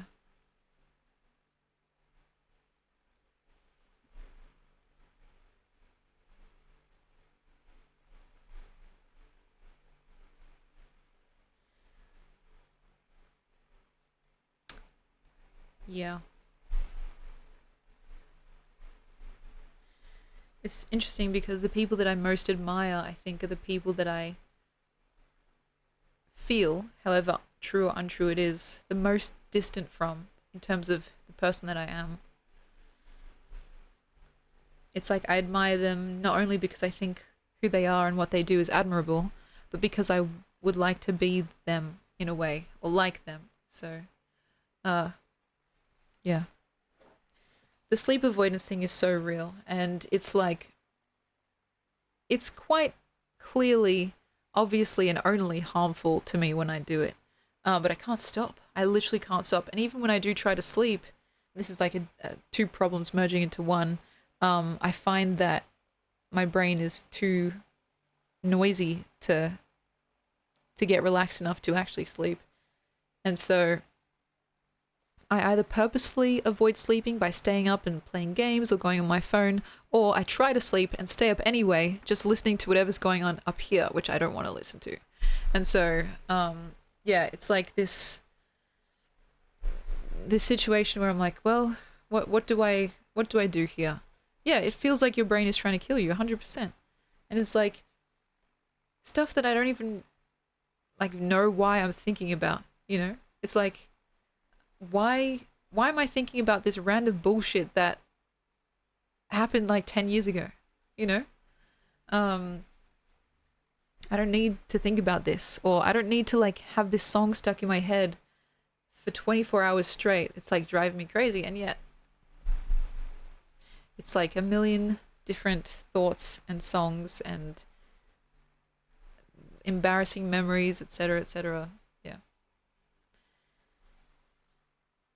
The natural urge for me, at least, is to try and do anything to avoid listening to those thoughts, you know. Yeah. I haven't really slept at a normal time recently. Like, I just stay up until I basically pass out, which sounds fucked. It is fucked. Like, I'll just stay awake, keep myself busy, start nodding off, And then, yeah, next thing I know, I'm waking up some odd hour of the day. Like, oh shit, okay. Like, still half doing whatever it was I was doing before I passed out. So, yeah. Which is fine if you don't have any kind of dependence or priorities. But obviously, that bubble has got to burst at some point, and like, I can't live like that, you know?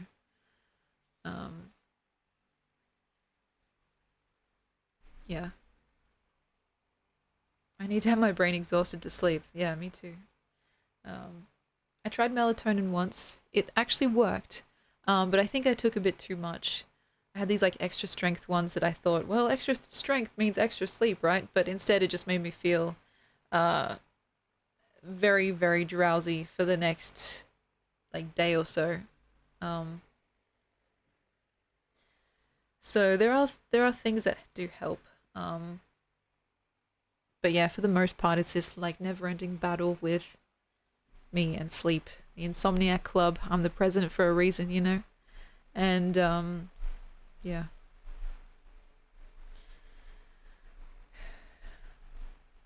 If you go through waves of anxiety, it helps you anticipate the next still moment. For me, yeah, it's like almost like this ever-present anxiety and then occasionally extra waves on top of it, which is like so fucked. It's like the baseline is not even relief. It's just still tightly wound bullshit. I don't know. I'm trying to get more into like meditation and breathing and stuff like that, but again, it's one thing to know that those things work or have the potential to work, and it's another thing to care enough to try or to be consistent. And that's where sometimes it can help to have someone else hold you accountable. Now that I live alone, it's a little bit different. Like, you know, if I don't eat or if I don't sleep, no one will know or really care unless I tell someone. So it's like there's less holding me accountable, right? This is going to sound so stupid, and I hope this doesn't come back to bite me. But there was one time where it was really late, and so I didn't really feel like bothering anyone with my woes. And so I was like literally just texting to ChatGPT, like, I feel like shit right now. I want to do something bad, like talking about these thoughts. And just having like an AI generated response be like, please don't do that. Promise me that you'll just like sleep on it at least, or like you'll come back to this desire in a day and see if you still want to do it. And because the AI made me promise, and I'm like, I would like to believe that I'm a principled person, right? I was like, fine, I'll wait, you know? And by the time tomorrow came, I obviously didn't have that same kind of self-destructive impulse anymore. And I know that a lot of people would criticize me for using ChatGPT like that. Again, I've talked about this before, how my kind of thoughts on it are more moderate than I was expecting, considering my general like political leanings. But I literally felt as if I had nothing else, like no other recourse, and so it helped. It actually genuinely helped, and I felt a little bit pathetic at the same time. But you know, I feel like sometimes you just see what gets the job done, you know. Again, it was less about the majority of what the AI was saying and more about the fact that it made me promise. If it hadn't said that, I don't think I would have been helped too much by it, right? But because it involved me, it was more than just platitudes like, I'm sorry you're feeling that way, that must suck. It involved me like, hey, I need you to promise me that you're not going to X, Y, Z, you know what I mean? Like, fill in the gaps. And I had to dialogue with myself about what kind of person I am. Do I keep my promises even to a machine? And I thought, well, I hope so.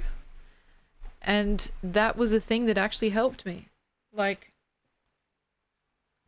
Of course, if anyone real had said that, it would have been just as, if not way more effective. But like, I had to consider for a second, like, no one would know if I decided not to follow through on this promise. This was a conversation between me and a non sentient being, right? Like a collection of hallucinated words. I could say horrible, demeaning things to it or treat it poorly or like as an outlet, even, and no one would know. But I had to consider if I could live with myself if I did that. And I had to consider if my morals were there because I truly believed in them or if they were just for show. And I felt like I came to the conclusion that I would like my way of living to be consistent. So, however silly it sounds, because I know some people say, why do you like say thank you and please when you talk to a literal AI? Like, come on, that's just silly. It's not real. Like, it doesn't care if you say thank you or not. And again, following that train of thought, like, why does it matter if you keep a promise to a robot? To me, it matters. You know? Like, we were talking just before about, like, if someone put a mirror up to your life, would you be proud or would you be disappointed? That's one thing that I think I can be proud of, among others, I suppose. Like, it doesn't matter to me that it's a collection of words.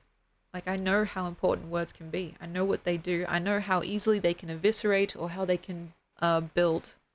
So, yeah, I'm going to treat it with respect. Like, it was a no-brainer. And, yeah, it was just like this weird, funny, almost ironic incident. I could have turned to a friend or a family member, even though it was very, very late and I didn't want to disturb anyone. It's like, I don't think they would have been upset or like, oh, why are you calling me? You know what I mean? Like, it wasn't like that at all. But I felt like almost too shy or too proud or something to do that. And so I was glad that I still had the ability to speak to someone, at least. However, thank you very much for subscribing. I appreciate it. And I should say, I mentioned this in the server, but I should say it again here. I'm really sorry that while I was away, like, you know, the people that had subscribed for the month of Feb, they basically didn't get their money's worth. I don't have like the words really to express my apologies. I'm just going to hope that I can, you know, make it up and just show you guys that I'm here for a long time, not a good time type beat. So yeah, I can understand if there's any frustration there. And in the future, it's like I don't plan these things, but if in the future I know that there's going to be a big break, I will do my best to alert people of the fact. I think that's best practice. And so, yeah. Thank you again, though. And, yeah. Maybe now's a good time for affirmations. We're nearly coming up to 2 hours. I hope I've been making a little bit of sense so far. I haven't done this in a while, so goodness gracious. There they are. I haven't looked at these in a while. Maybe it's just what I need.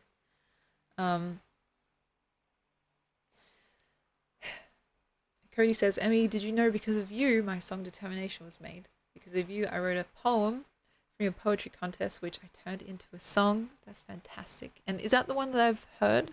Or one of the songs that I've heard on stream? Because I really adore each and every one of those, and I think you should keep going 100%. This segment of the stream is something that I've sorely missed. I'm sure you guys have too. The lovely Amy Walker, to me, to you guys, for anyone that needs to hear this today, it's my pleasure to tell you, yes. Yes, you are. You are ready. You are equipped You are connected. You are unique. You are gorgeous. You are loved, and my personal favorite, you are alive. So thank you for being here with me in this stream, but way more importantly than that, being here on this earth in general. I know firsthand how that's not always easy, but it is always, always, always important. So please stick around. There's lots and lots of good feeling out there that's worth, it's worth exploring. So, yeah. And if you guys would like to see where those words are from, we've got the link there, I believe. Or I can get the link for you guys. Affirmations. I think if you haven't seen the video, it's a must watch, especially if you like kicking it around here. You can see where it all began. Oh, I think we're actually starting ads soon now, which is kind of perfect. I'm gonna have a quick break, freshen up. We'll come back and see how we feel. Thank you guys again, and enjoy this music for a minute or so, not too long.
We're back. See, wasn't that quick? While we're here, I might as well show you guys the outfit for today. It's an outfit, and you know how it is. We've got a plain black dress. That's literally it. Short. At the funeral, I had black tights underneath. And yeah, I do feel better, actually. Thank you guys for listening to me do whatever the hell that was. It is beautiful. It's a nice dress. You've got these little patterned things here, which actually they go throughout, but because it's like a black thing here, you can't really tell. And yeah, I wanted to wear it today in commemoration of my grandma.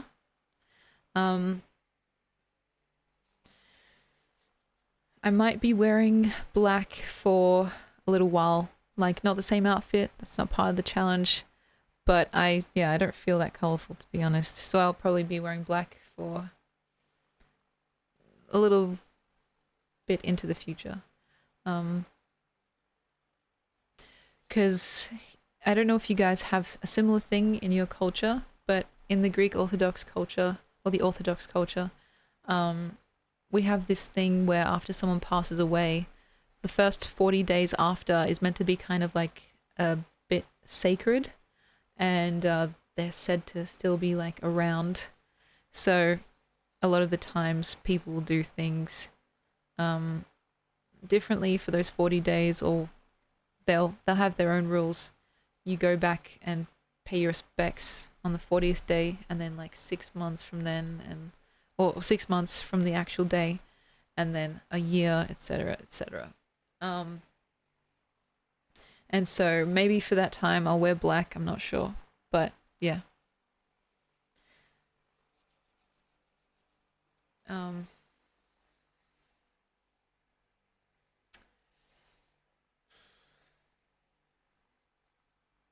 Yeah, my gran pretty much wore black for the rest of her life after her husband passed. It's very similar to my my maternal grandmother.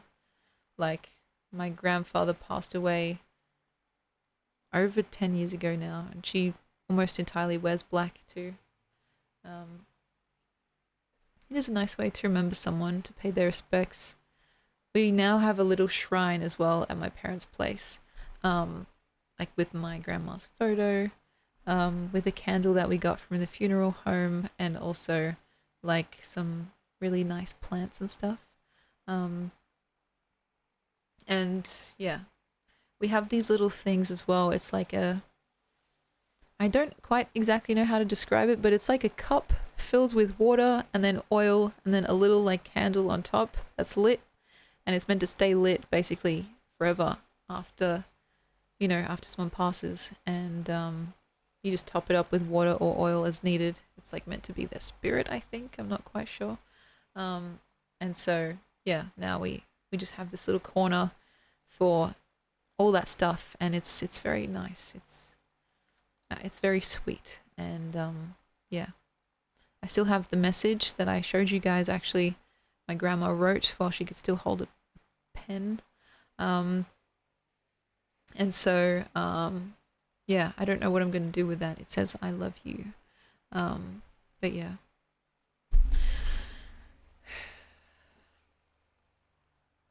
Yeah. My family goes out Irish wake style. I actually have no idea what that means, but please fill me in. For this one, we had closed casket ceremony, very quick, like talk by the priest, and yeah, it was painful for a lot of reasons, but I think the worst part was when you like see your own parents in so much pain, like my dad especially. He's a pretty tough guy. Like, think about it, he's a boomer from Egypt. There are certain like cultural things about like being manly and not really showing much emotion outwardly, at least. To see someone like that who's been pretty strong and like bottled up for most of their lives just kind of completely break down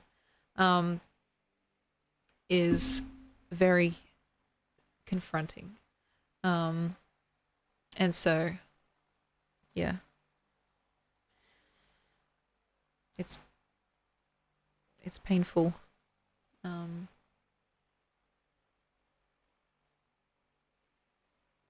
Yeah, seeing your dad cry is the worst. It's like it feels like it should be illegal. You know what I mean? Like, this should not be happening.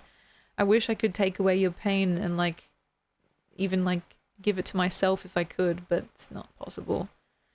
The pain, it ripples outwards. It's like, yeah.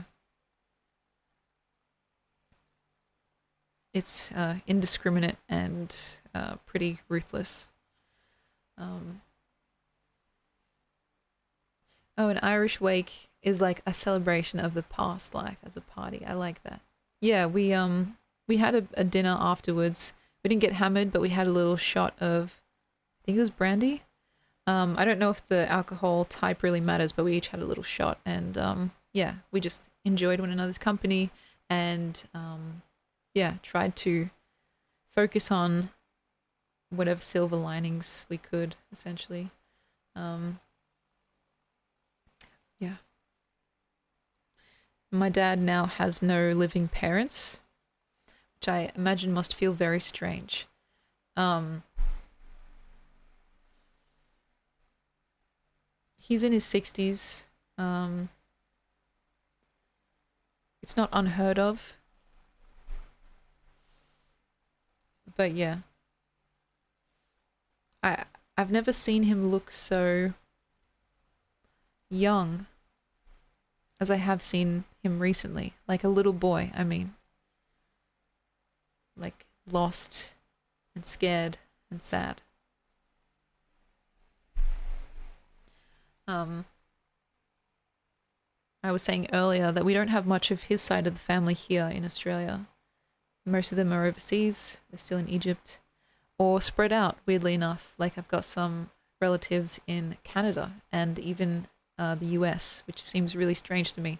I didn't really know too much about that. But yeah, now he basically just has his brother who still lives here, which again must feel like alienating or something. Like, yeah. There's something to be said about like having your heritage, like, kind of, I don't know, clipped in a way. Yeah, so my dad's brother slash my uncle, he lives in Victoria as well. I saw him at the funeral. We see him infrequently, but often enough. It's unfortunate, but he's going through it. Like, this seems so like silly and petty to talk about, or not petty, but you know what I mean. Like, almost irrelevant, but there's a bit of tea. There's a bit of family tea that I can share. My uncle, like on my dad's side, he's not well either. Not in the same way, but he's got his own demons that he's kind of battling and has been battling for a very long time. There's a bit of a rift in the family because of that. And I mean, not to be too vague, it's like the same old story with like drugs and alcohol and stuff. It's just, yeah. It is what it is. And despite any, like, yeah, differences or whatever between the two of them, like my dad and his brother, they were still able to be there for each other, which I think is nice. Yeah. I don't think I've ever handled death well either, Zach. I feel very like a strong kinship with you. Like during this entire conversation, it's like I don't think I have handled it at any point in my life. It's just happened and I've not processed it fully, you know? Because, like, of course, I've had a sprinkling of deaths, like my grandpa, both my grandpas actually at different times, but still, and then my uncle, distant relatives, like neighborhood pets, all that stuff. Varying degrees of, I guess, devastating. But it doesn't feel like, you know, the five stages of grief?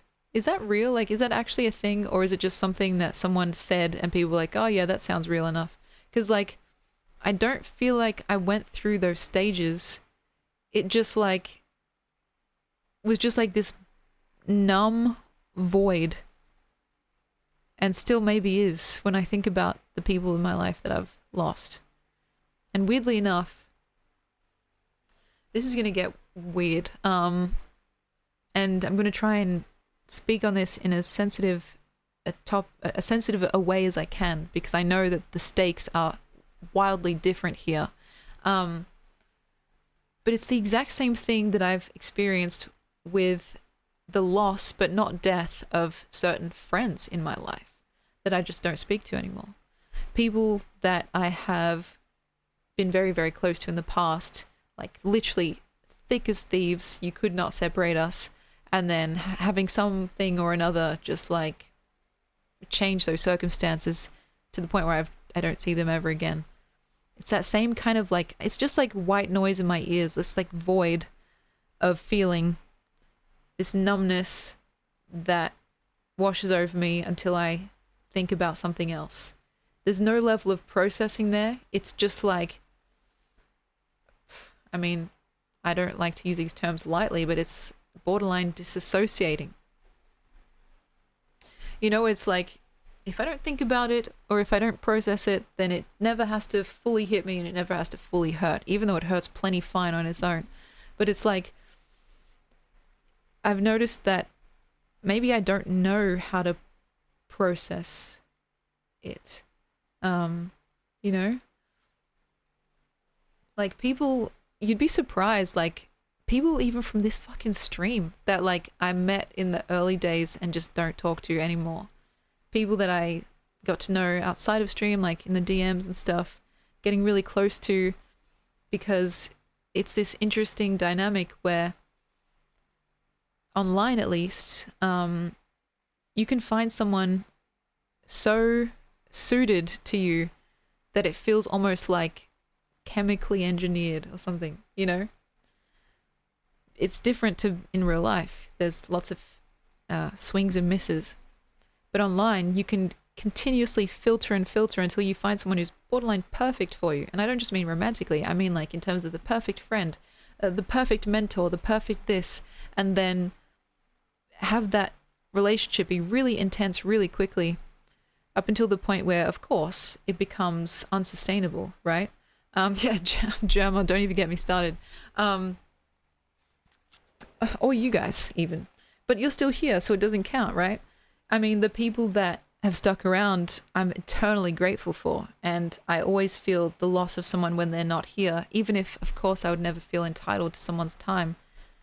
But the people that I've gotten to know in private and then just like had that kind of fizzle out, it can be just as devastating. But yeah. It's like, I know that the stakes and the severity is different when it comes to the loss of a friendship of a person who's still alive versus someone who is no longer on earth with us. But tell that to my brain, who often conflates them and feels just as pained by both. Yeah, people come, people go. You know, it's tough. And I've read this quote, I'm not sure if you guys agree, about how grief is like the cost of love. I don't know how I feel about that, but it seems true at least. And yeah. I don't know if I ever learnt how to process grief. It just happens to me. And yeah. Eventually enough time passes and I think about other things. Which is probably not the way you're meant to do that, but I don't know. Like, I don't know, is there a guidebook?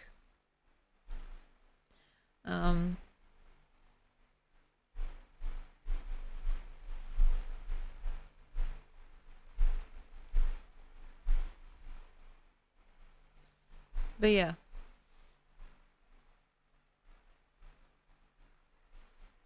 There's no way you're meant to do it. We're all different. I hope that's true. I seriously hope that's true.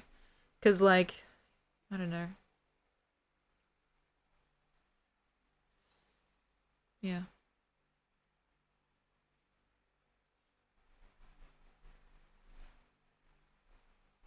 I don't know if there's meant to be relief at the end of the tunnel, you know what I mean? Like the grieving. Is there a moment where finally you feel like, oh, okay, I got that out of my system, or like, is this just it now, you know? And I was even talking with my parents about like what what should we do? Like my siblings and I, what should we do when they get to the point of being like, you know, very old and very ill? How do they want their end of life stuff to go down? How do they want it to happen? Like, do they want to be put into a home, in a hospital? What do they want to happen, right? And that's also not very fun to think about, right?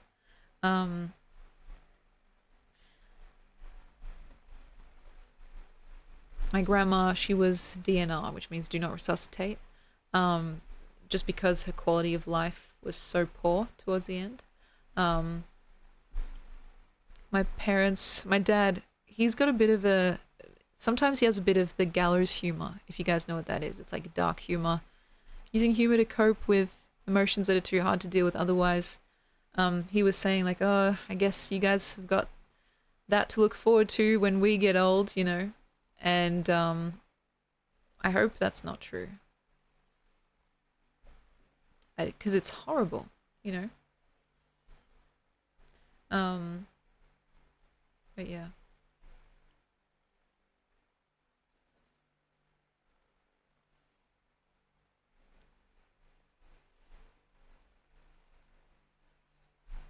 As a former mortician, it's good to have that type of conversation. Yeah, about what they want done when the time comes. It is so important because you don't want it to be ambiguous up until the time comes. You know what I mean? I've been thinking about my own mortality as well. And I don't even know if my parents know about this because I don't think they would exactly approve. But I am an organ donor. Like, you can sign up, you can opt in. I feel like it should be opt out, but anyway. You can opt in to donating parts of yourself to science or to whatever after death. And I've ticked fucking everything. I'm like, you can take my eyes, my heart, my lungs, my kidneys, like you can take anything, right? I think in my parents' like kind of traditional religion, they're not really religious, but you know what I mean. They don't believe in donating body parts after death because it's you're meant to go into the afterlife with everything on you so you can still see and still breathe, etc., right? For me though, I'm not compelled to practicing those same beliefs, and so I'm like, fuck, just take everything. You can put me towards science, like hopefully I can be useful after death and just maybe, you know, continue on in that way. But yeah, I don't think they even know the extent of it because I brought it up once and they're like, no, don't do that. I was like, okay, I'm still gonna do it. But anyway, yeah, it's like, it's just like, it's not fun, but it's important stuff to consider. And yeah, donate your heart to me. That's a good one. I like that. As a pickup line, you know, it's like, to me, it seems extremely natural that I would want to that I would donate parts of myself after death. But yeah, it's like my parents are like really against it. And I respect it. Like I fully respect it. And I would never try to convince someone to like change their mind one way or the other. But for me, it feels very natural, right? And yeah, I guess, Zach, what you just said then actually just kind of, like, what's it called? Had a light bulb moment for me. Like, I have to kind of take care of myself if I want to be useful after death. So I guess I might as well, you know, be kind. That's quite funny and quite morbid, but yeah.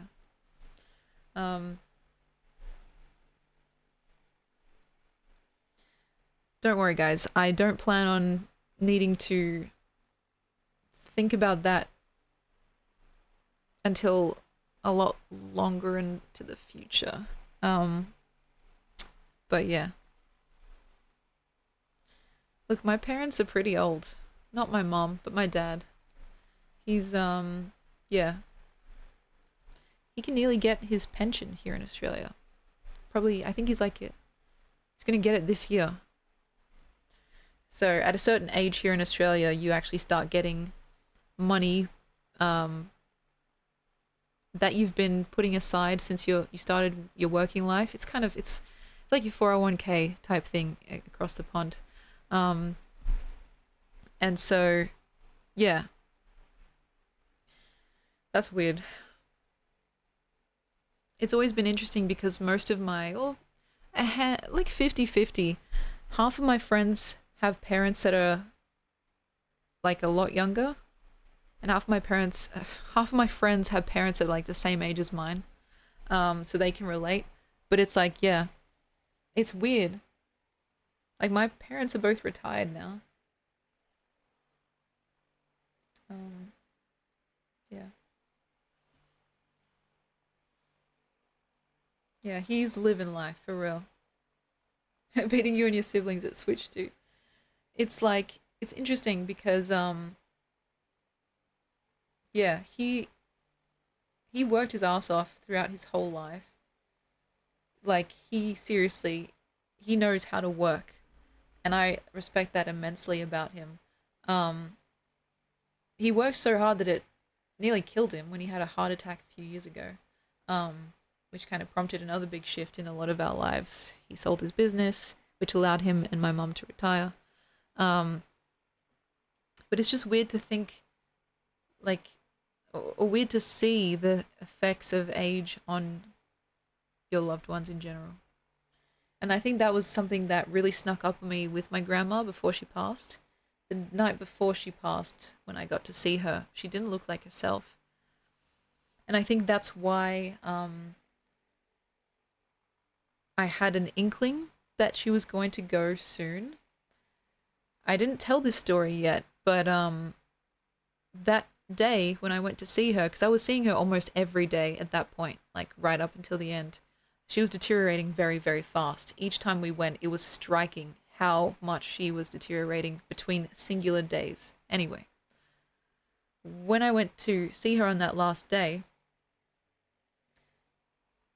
I walked over because, like, there's the bed, and we usually go in and we like kiss her on the cheek, say hello, how are you, see how much she can understand or like hear. I walked over, I like knelt down by the bed, I like kissed her hand, kissed her cheek, and for some reason, like, just I don't know, like, you guys, your guess is as good as mine. For some reason, I just burst out into tears. And I don't know why, because, like, again, I really hate crying in front of people. Even my own family. Like, my mum and my brother were there. And I'm usually pretty okay at holding my shit together. Years and years of repression, baby. That's how it's done. And I wasn't expecting it. Like, I was sad, of course. The whole situation was sad. But I didn't feel teary. Like, it was this instantaneous, like, bam, crying immediately. And I didn't know why.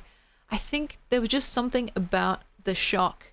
Because I'd seen her, like, even the day before. And she didn't look as... And she looked totally different. And so it was like, yeah, maybe it was a sense. That's a nice thing to say, Cody. Because, like, I feel like I would like to believe that I have some level of, like, whether it's intuition or even just like this EQ, like emotional intelligence, to know that something was different, that something was changing. But it was fascinating to me how quickly it happened and how out of control it was. I didn't even have a say in it. It was just bam, instant tears. And I like turned away and I was like, oh God, I'm sorry. Cause like I didn't want to make a scene in front of the rest of my family, And I feel like I should have known from that moment that something was wrong. But it was like literally not even 24 hours later that we got the news that she passed. And I was shocked because I was like, they gave her a year. And it's February. We knew that she wasn't doing that well, but the steep decline was very unexpected.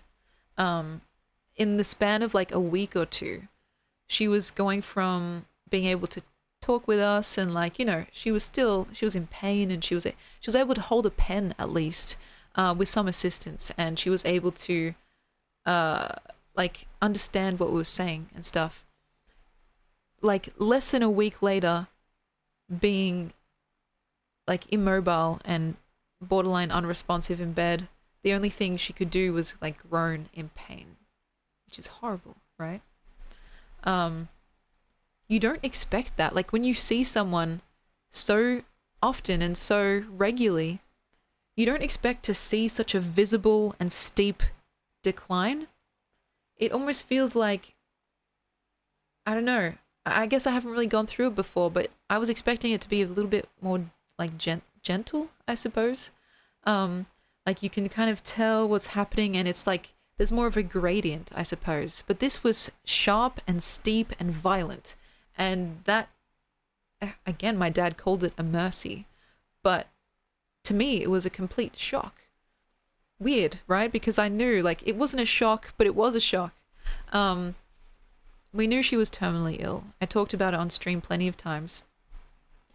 I also should have had an inkling, because around that same, like that week, I suppose, we had talked to one of the, like the coordinators of the hostel. She was at a hostel, not a hospital, who was saying that my grandma's cancer, because she had cancer of the brain, which was, yeah, it's a whole thing. She had, her cancer had spread so much that it was metastasizing on the outside of her body. Like it was creating lesions on her skin, on her chest, on her scalp. It was like the cancer inside had no other place to colonize except the outside of her body, which seemed like such a horrifying and brutal description. Like, yeah, just not a way to be. Not at all. And it happened pretty quick, from being relatively okay to just being like, this is getting serious. And so, yeah. Just that night before, I don't know. I had a feeling, but I didn't want to believe in that feeling, so I kept it to myself. And now it makes me feel like, damn, I should have told someone. I think I may have told my brother. I'll have to ask him if he remembers, because, yeah, I said, like, I think I definitely said I don't think she has even a week to go, but I might have even said it might be tomorrow. I will ask him. Next time I stream, I'll tell you guys what he said. Because, like, I don't know. Obviously, when you have thoughts like that, you don't want to believe them. You want to chalk them up to being just anxious, intrusive thoughts, and not anything too serious, right? But, yeah. I don't know. It was just that moment where I first saw her. And she was basically already gone, which was the part that was very confronting.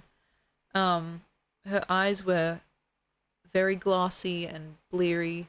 I don't think she could sense, like, too much that was going on. So I tried to get as close as I could, and, like, because we did this thing towards the end where, because she couldn't really speak or communicate, she lost her English, and then she slowly lost her Arabic as well.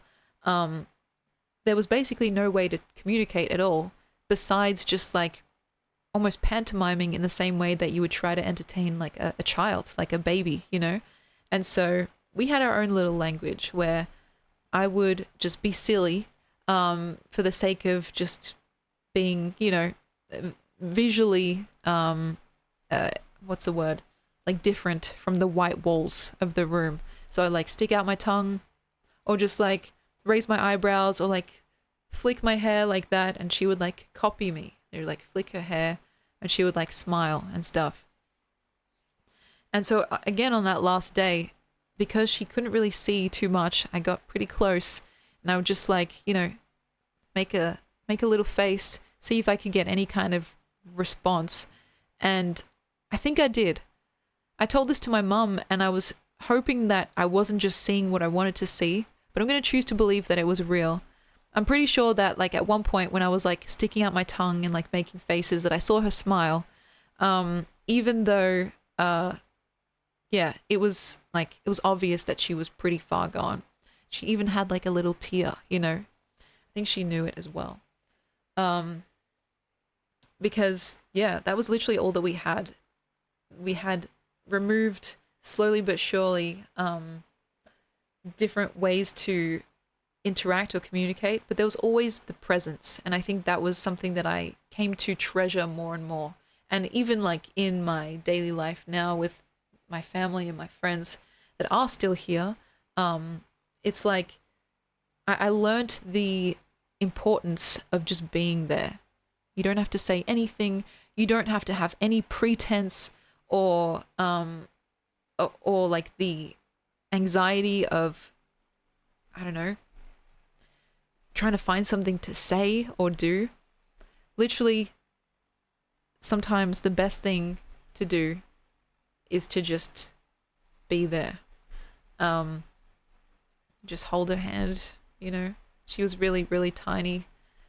By the end, she couldn't eat. Like she was so far gone that she lost the ability to understand how to eat, chew food, and like swallow, right? And when you're that far gone, it's obvious, right? I suppose in hindsight. And so what can you do? You can't have intellectual discussions. You can't explain the situation. It's a very helpless feeling until you accept the fact that all you can do is just be there. I just, yeah. Be present. That's right. And there were like times where I would go and visit with my mom or my dad, just sit there in silence for an hour or so, just take turns holding her hands. Yeah, even with family, just being there. I think for a lot of my life, and even now, it's very hard to fight the impulse of wanting to fill the air with something, words, jokes, anything, right? Because the silence can be a bit intense or confronting or awkward. But there is something really sacred and important about the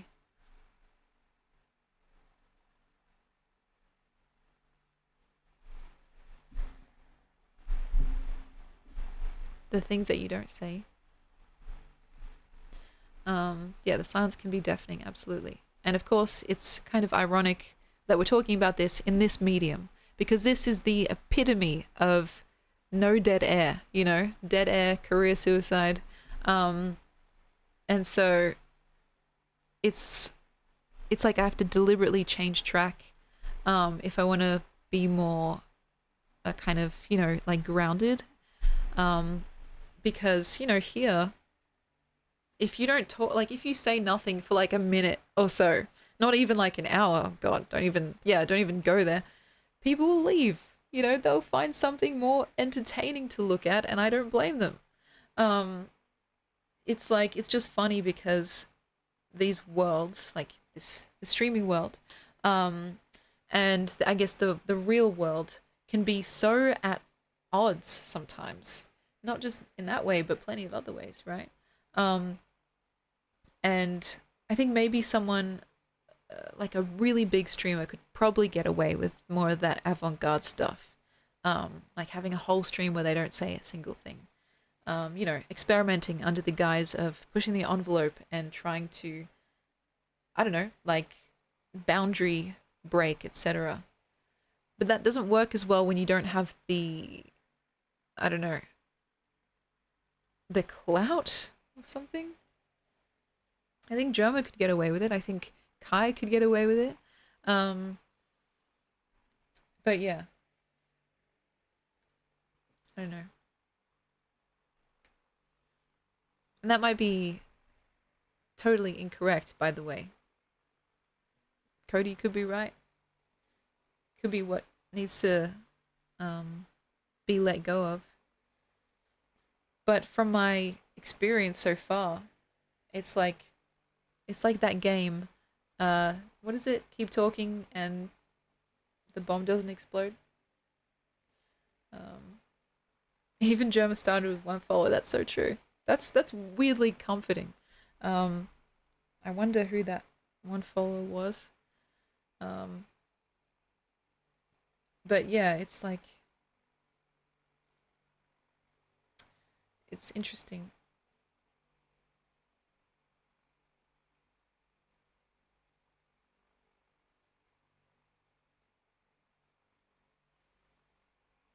See, isn't that weird?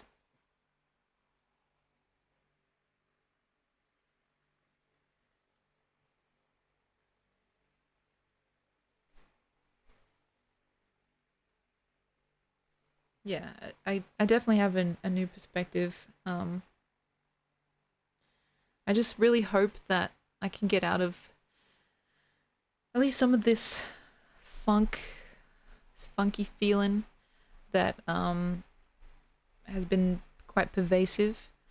Because see, the thing is, my grandma, she only passed a week ago, right? I've had a way longer break than that, and it's because I was visiting her so often, and what is it? The psychic damage was compounding, right? I didn't feel like going to visit, having this kind of like soul shattering experience, and then like coming home and trying to be funny or like trying to put any coherent thoughts together. I just felt so drained and like so blech, you know? And so that's why you guys may be wondering, like, why were you gone for so long? Like, this is kind of recent, wasn't it? And it's yes and no. Um, in a way, like, it's almost a good thing that her suffering was not more prolonged. Though, of course, it's like I would want as much time with her as possible. It's a double edged sword. Um, yeah, I hope it won't always feel so funky. It's not a good funk. It's a yeah, it's a weird funk. Like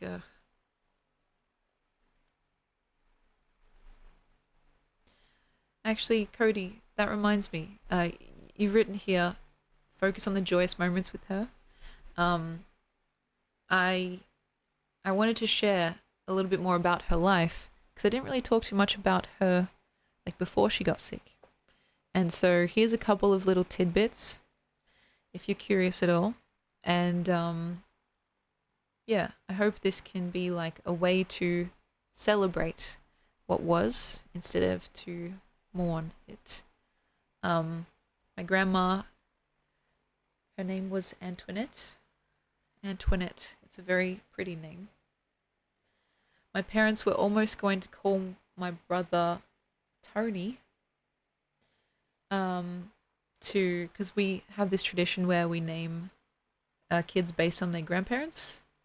Um, it is a beautiful name, isn't it? Or if I was a boy, they were going to name me Tony, or they were almost going to name me Antoinette.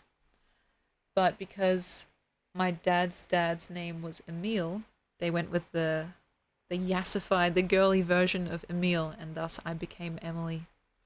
Um, which I think, I don't know about you, but it seems like it suits me. Maybe I'm just saying that because it's the name that I have. But yes, Emmy Bummy was created, that's right.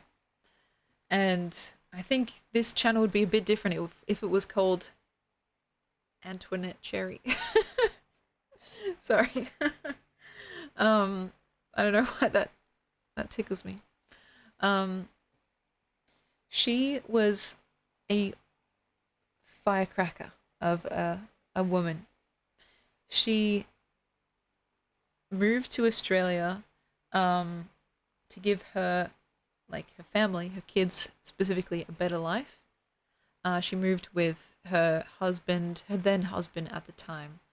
Later on, they got divorced, which, yeah, it happens.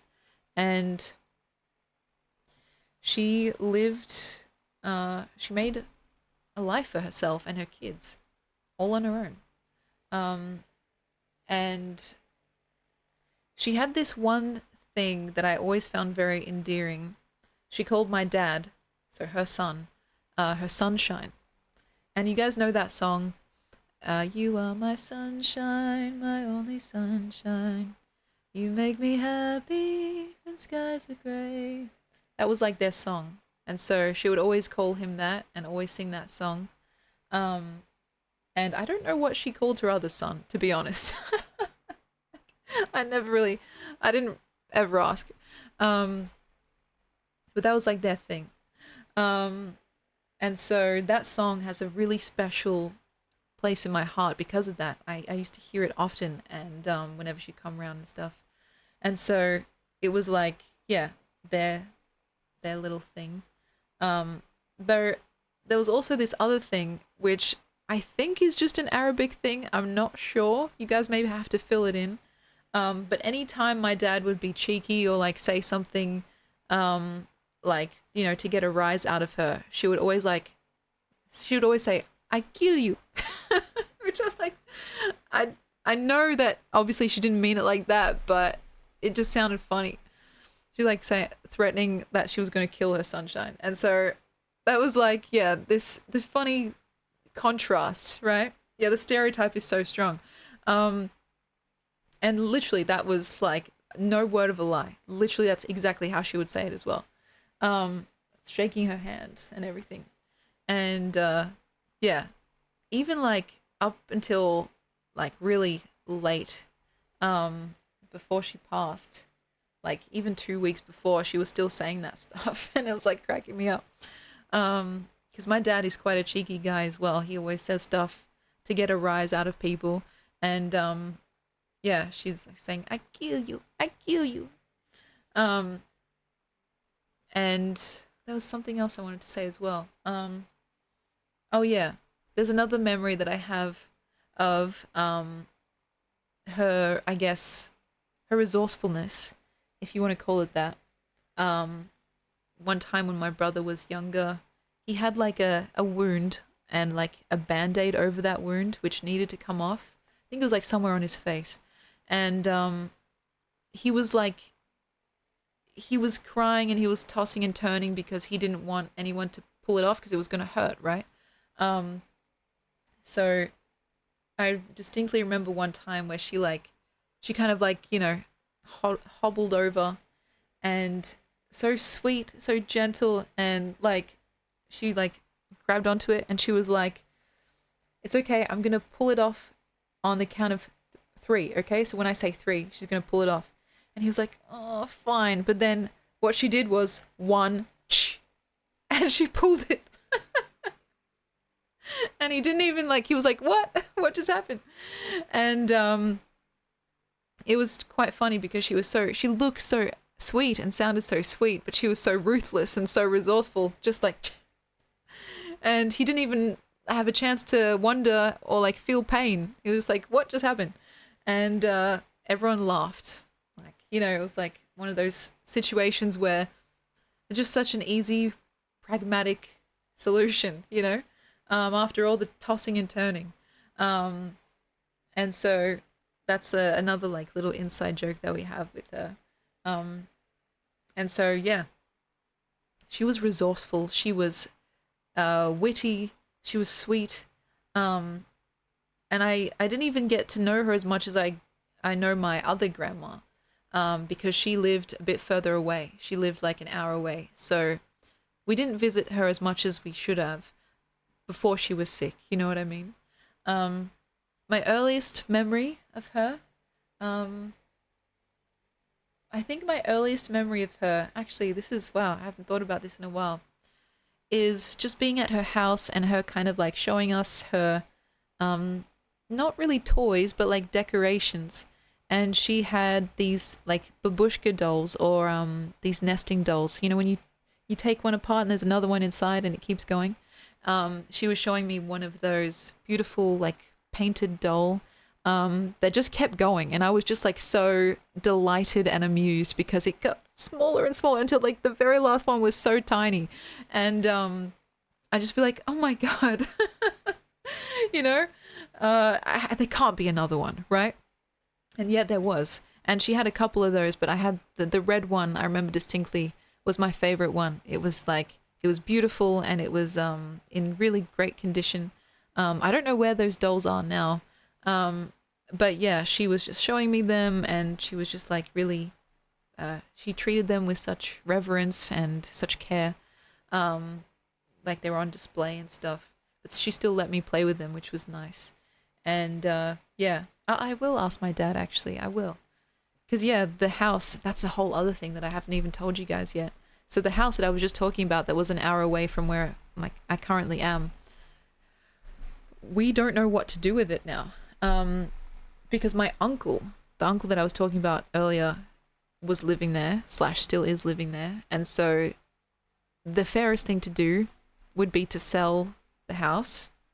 It's not an impressive place by any means. It was pretty run down, but the location is like, yeah. Remember, they got here a very long time ago. They moved here to Australia a very long time ago. And so that house is an investment that has, I don't want to get too dramatic, but it's probably like 10x its initial value. And so they're trying to figure out what to do now, because my uncle, I'm pretty sure he's going to be feeling like he's going to be kicked out, right? And so if they do sell it, they're obviously going to halve the whatever they end up getting for it. And so I don't know if it's tacky to talk about numbers in this way, but in the pursuit of like sincerity and earnestness, let's just talk numbers. They're probably each going to get a cool $500,000. And so that's after paying for all the stuff that they need to pay for. Which is kind of crazy to think about. It's less crazy for my uncle because he would have to obviously buy a new house, but that is fucking insane for my parents who have already paid off their house, have no debts since they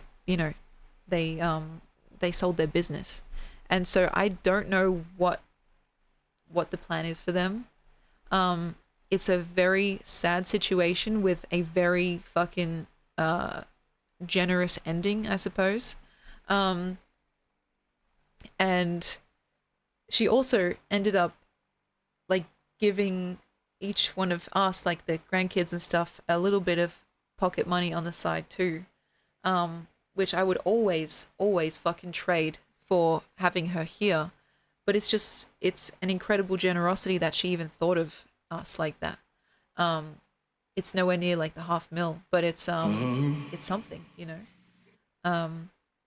Oliver, thank you very, very much. You're very sweet. And Zach, I was going to say, thank you for sharing your thoughts. A lot of the stuff that you said actually helped me go through some things in my mind, and I appreciate that. The stories are helping. I think they are. It's hard to imagine your grandma would be sad now with you talking about her with that huge smile on your face. I hope you get through this. It's a very, very, very nice thing to say, and I appreciate you very much. Yeah. It's a very interesting and conflicted feeling. Oh, thank you again. It was meant to go to Zach. Thank you. And don't worry, guys, I'm going to do right by your subscriptions this month, into next month and months in the future. I want to be here as much as possible, like, honestly. And it does actually help me stay on track with the rest of my life. You know how I was talking earlier about how I was eating poorly, sleeping poorly, and thinking poorly? When I have something like this to actually hold me accountable, like, I end up inadvertently kind of getting stuff done in my life. And so,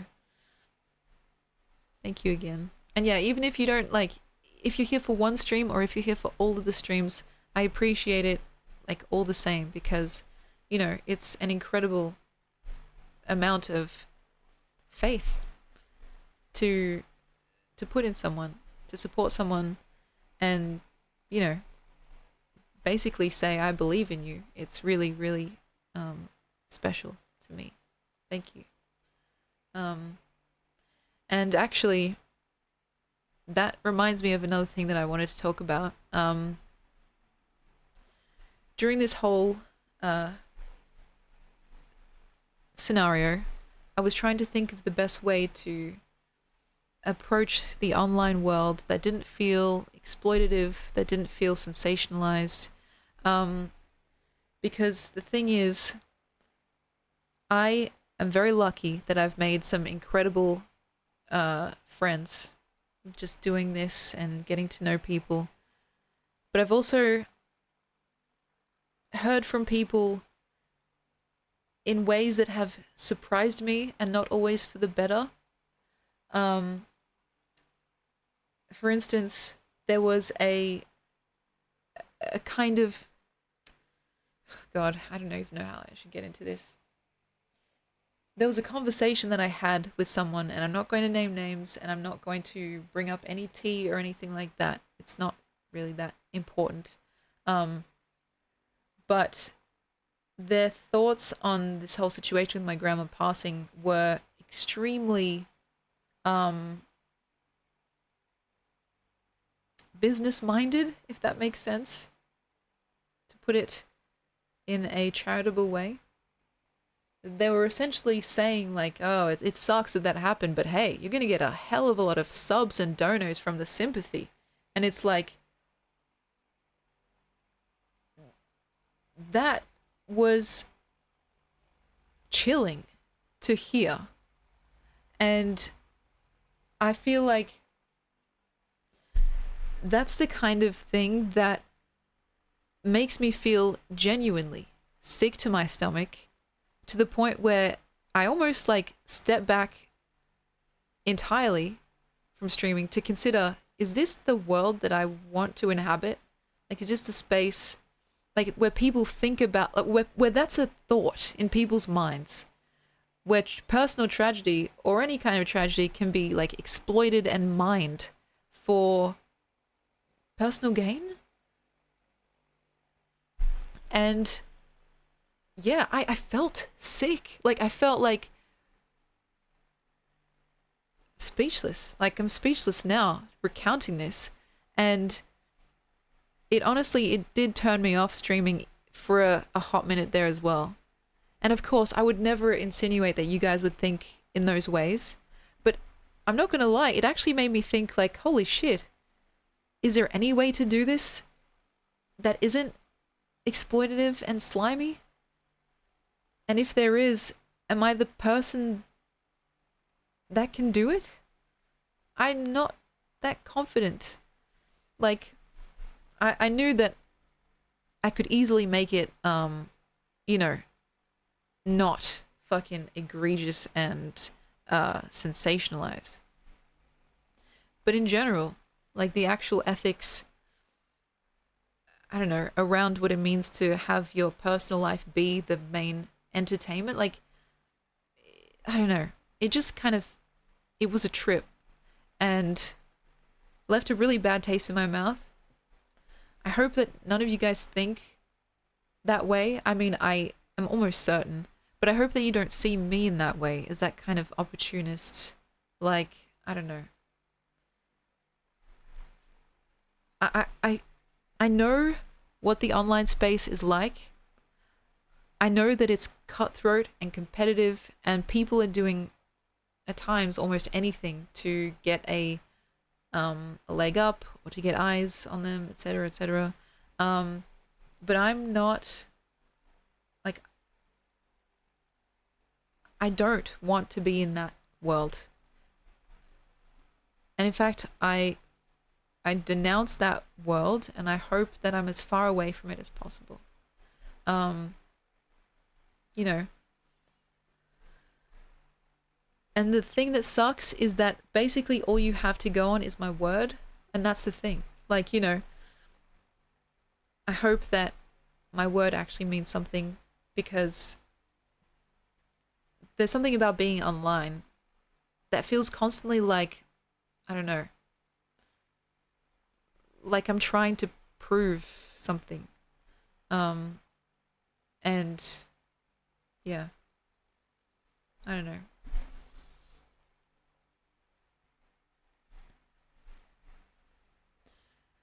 It made me like think about a lot of things. Um, I don't think I'm ever going to be talking to that person again. Um, your word is a golden cherry, to be exact. That's a very sweet thing to say. But yeah, like it's crazy. This like the online space is a bit like the Wild West, as I've said before, and yeah, it can be amazing and nourishing and generative, but it can also be very scary sometimes and a little bit disappointing. Um, Also, I see that Astido has requested a doodle bob. I'll do my best, maybe to help take my mind off things. Whatever your heart desires, your wish is my command. Um, but yeah, you know,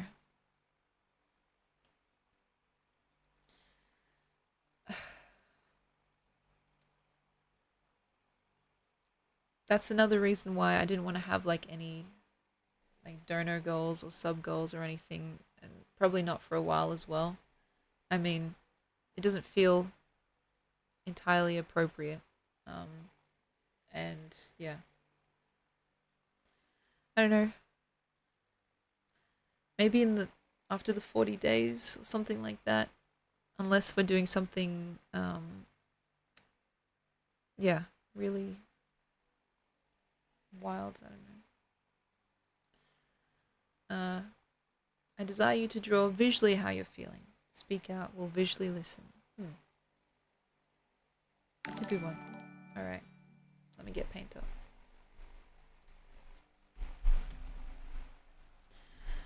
I don't think it's going to surprise anyone that it's going to be kind of depressing. Yeah. Consider it art therapy. How do I feel? Okay. Yeah, in before you painted all black. That's too real. It's going to be similar to that.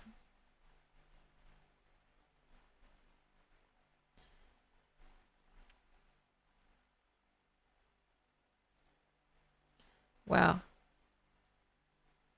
Actually,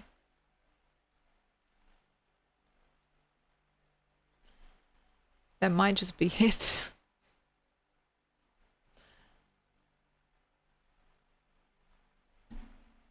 That might just be it. Yeah, I feel like a dirty dish in a sink. That's actually so spot on. Like, that's literally the vibe. Or a hairball. The white space is important too. Like, oh, here we go. Can make it even bigger. Yeah.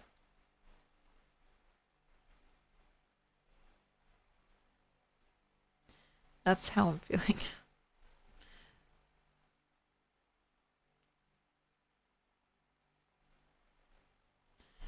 Katy Perry's Do You Ever Feel Like a Plastic Bag? It got clowned on when it first came out for that line. But, sometimes you really do be feeling like a plastic bag. I just want to, like, scribble, It's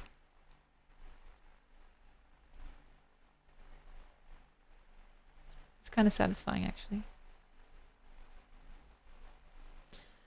We cleared our throats at the exact same time. That's kinship right there. How about another one?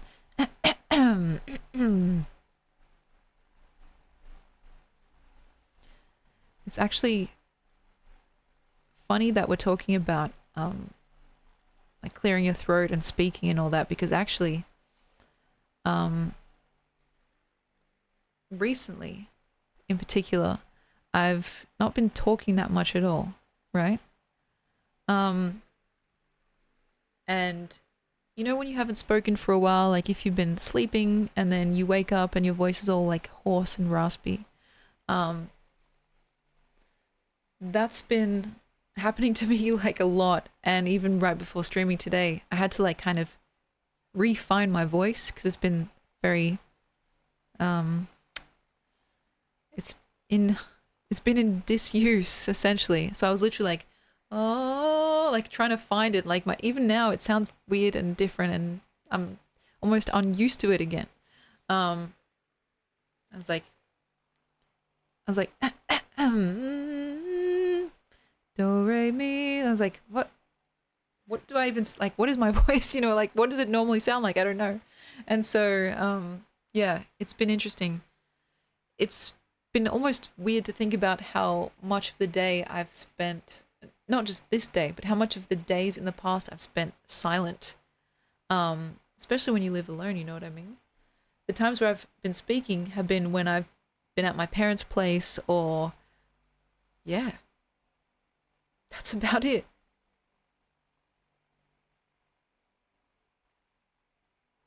When I'm at home, I just don't speak. And so my voice gets all raspy and like untrained because I haven't spoken in like what 16 hours, you know? Thank you for the hydrate. Um,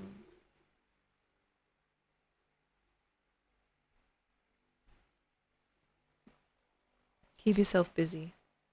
Yeah. I've been yeah, basically burying my nose into my writing stuff, you know. And I've also been daydreaming a lot too. Um,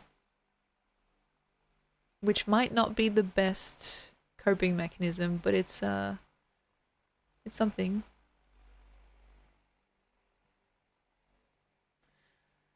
I've always been a daydreamer actually. Like it's been borderline what's the word? Like maladaptive at times. Um and so I try not to do it excessively. Um but it's interesting because recently the daydreaming that I've been doing has been oddly generative. That also reminds me, oh my god, I have some other crazy fucking weird and slightly unrelated story to tell you guys. 100% true as well. But sometimes I have daydreams that are generative and like they lead to some kind of creative epiphany.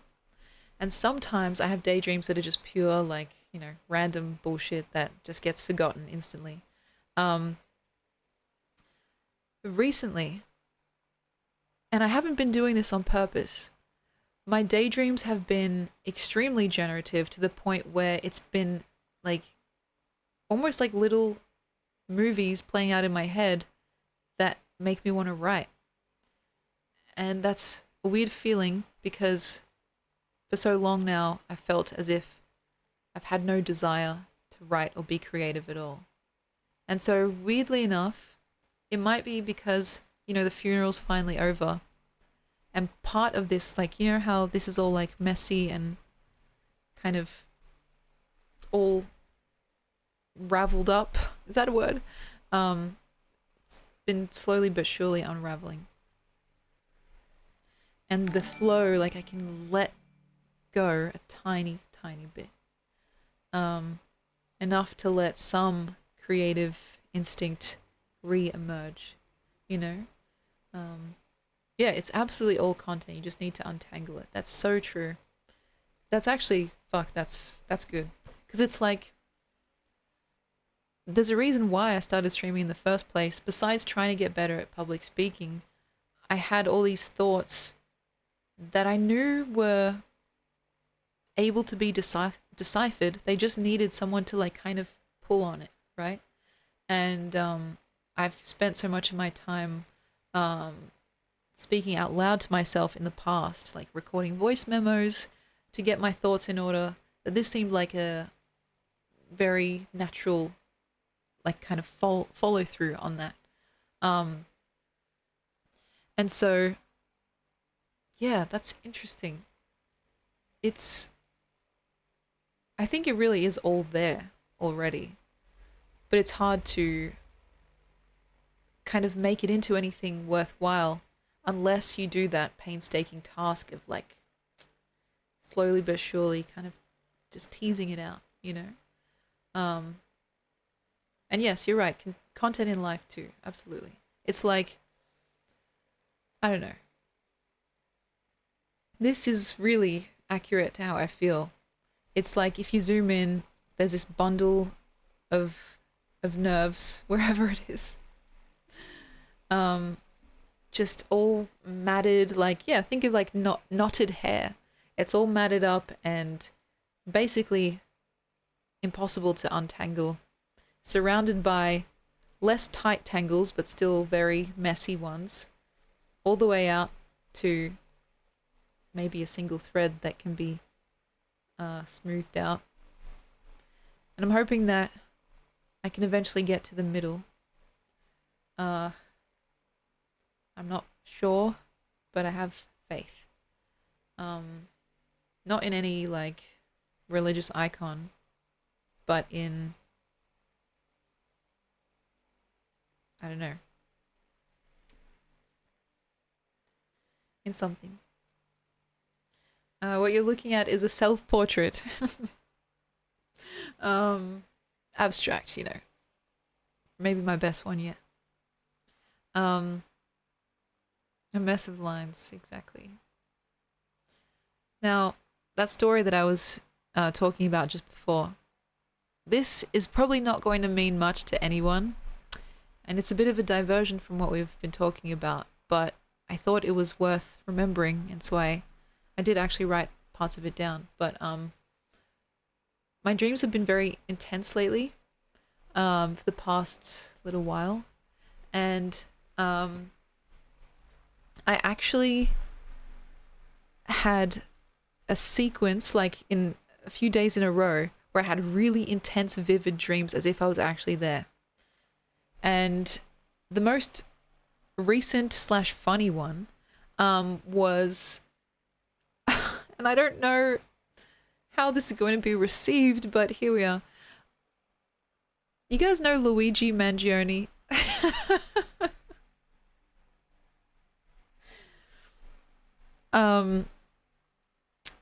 I had a dream that we were like boyfriend and girlfriend and like star-crossed lovers, running from like the authorities, which is question mark, question mark, question mark. I'm not like, I don't know. Like, of course I'm not fully like invested in the whole story, and I don't know all the details, but I know bits and pieces. I know enough about him to know what's happened and like what's going on. So like I was just like, what does that mean for me? Like, I'm not really usually that way. Yeah, I'm not usually like, so, well, not with political figures. And so that was interesting. And, you know, like the meme Free Luigi and all that, maybe that just like got wormed into my brain somehow, because like that was so unexpected. I was like, what the hell? Why did I just dream about that? And it felt so real. That was the main part that got me. Like, not the fact that I had a dream like that in the first place, but mainly the fact that when I woke up, I was like, oh my God, I was just like in a, you know, high stakes street like chase, and now I'm in my bed. Luigi from Mario Kart, I wish. And so like that was very weird, and I tried to think about what that might mean in like a, you know, maybe Freudian or Jungian analysis, but I didn't get very far. I just thought it was funny because, like, you know, it's a kind of subversive but still very topical thing going on right now. And even like that day I was like just on Twitter and I saw a picture of him after not really hearing much about him for a while. And I saw the picture of him in court with his feet shackled, and I was like, huh, that's interesting. Yeah, brooding vigilante. Okay, when you put it like that, that's kind of hot. I'm not gonna lie. But I'm just, the thing is, I'm not like usually attracted to those types. You know, where's the nearest bank? That's funny. It's just like an interesting thing because again, like we don't really talk about politics on this stream, and even though I try to be politically informed, like I'm not the most well-versed person about politics, you know? And so the fact that it was on my radar at all just surprised me. Because like obviously, for those of you that may not be aware, he was like the guy that, well, allegedly, he's the, you know, the most suspected individual about, concerning who shot the, like, the CEO, like the healthcare CEO thing in America. Jailhouse Rock, that's exactly it. And like I didn't really think much about the story. Like obviously I thought it was interesting and what's the word? Slightly ashamed that it had to come to this in general. I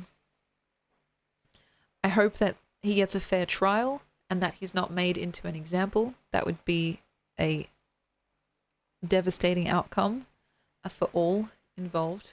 But it wasn't something that I was like keeping tabs on or like keeping like up to date on at all.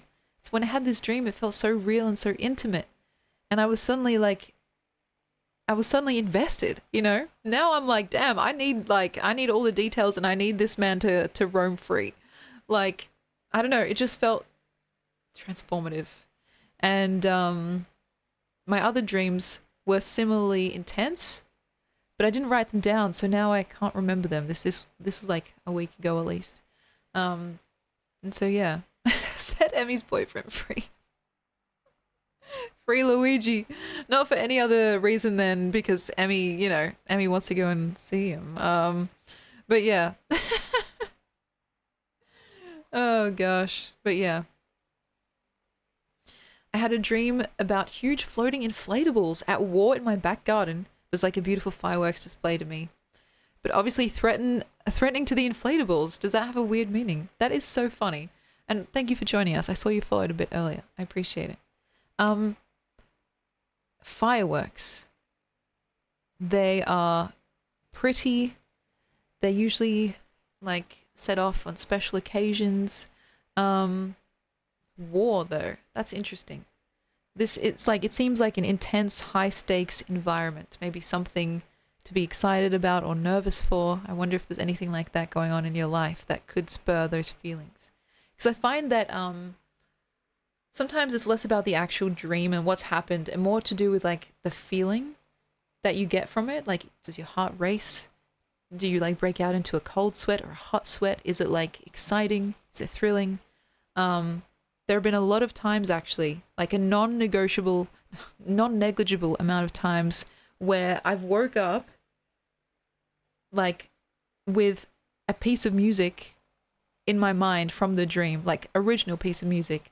Like there was a little ditty. I don't know if I actually recorded it. I probably should have. Like I was coming out of a dream and I was like singing this song. It was like na, da, da, da, something like that. And I was like, oh, that's weird. And that's happened to me a lot of times. One time I had a poem from a dream that I woke up and I scribbled it down as quickly as I could. And it holds up, I think, to this day. It's an all right poem. And yeah, it's interesting. Like sometimes what dreams can do, what they can give us or how they can confuse us. Sometimes like, and this happened with House, right? I'd never seen the show House before, but I had a dream about Hugh Laurie as House, and it was like it was sexy, it was raunchy, and like then I had to watch the show, and so here I am like midway through like season 6 and I still haven't finished it. And literally I'd never thought about the show before that dream, and so it just like changed the trajectory of my life, weirdly enough. And so yeah, it was like, I don't know, I've always had this weird relationship to my sleeping self and the things that I dream about. That was how the 985 poem was made. It came from a dream. I think the one that was a dream is actually on my website if I can find it. It's is it Mr. It is. This is the one that came to me in a dream. I can show you guys. And I know we didn't do a plug today. I don't feel much like advertising or shilling anything. After the conversation that I had with that person, like, no. It's I'm gonna cool it on the advertising for a bit as well. But this is the poem. Oh yeah, so you can see here, this poem came to me in a dream, it says. Like the literal words came to me in a dream. I woke up and wrote it down as quickly as possible. So, it's called Mr. Gobbledygook. That was also part of the dream. I don't know why. Like, that's just how it happened. And so, this is it for anyone that's curious. We had hung your portraits right and left in celebration, and after death, we sold them since your music was no longer with us. Your vinyl's dusty, guitar lifeless. But 5 years later, walking through an antique store, I spotted you.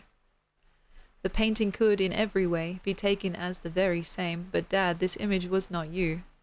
Scribbled eyes aflame and horns now fitted, and an extra set of jet black tresses.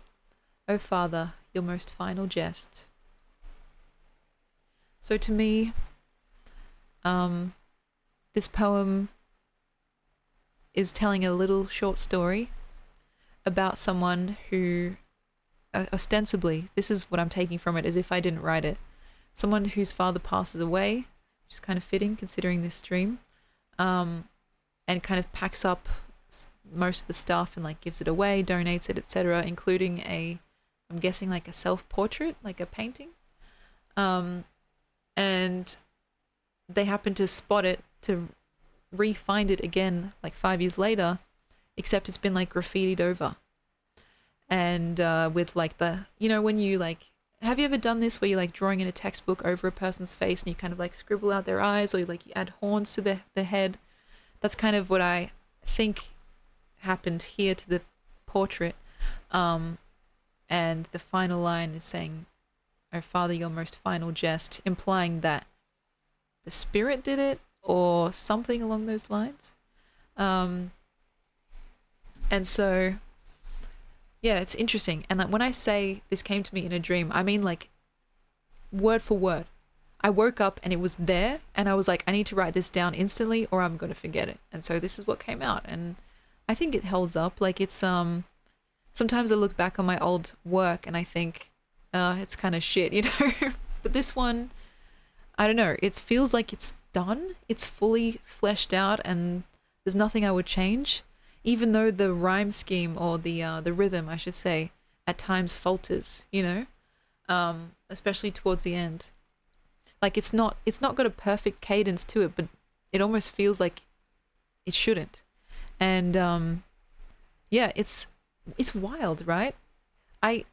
It's not the first time that's happened either.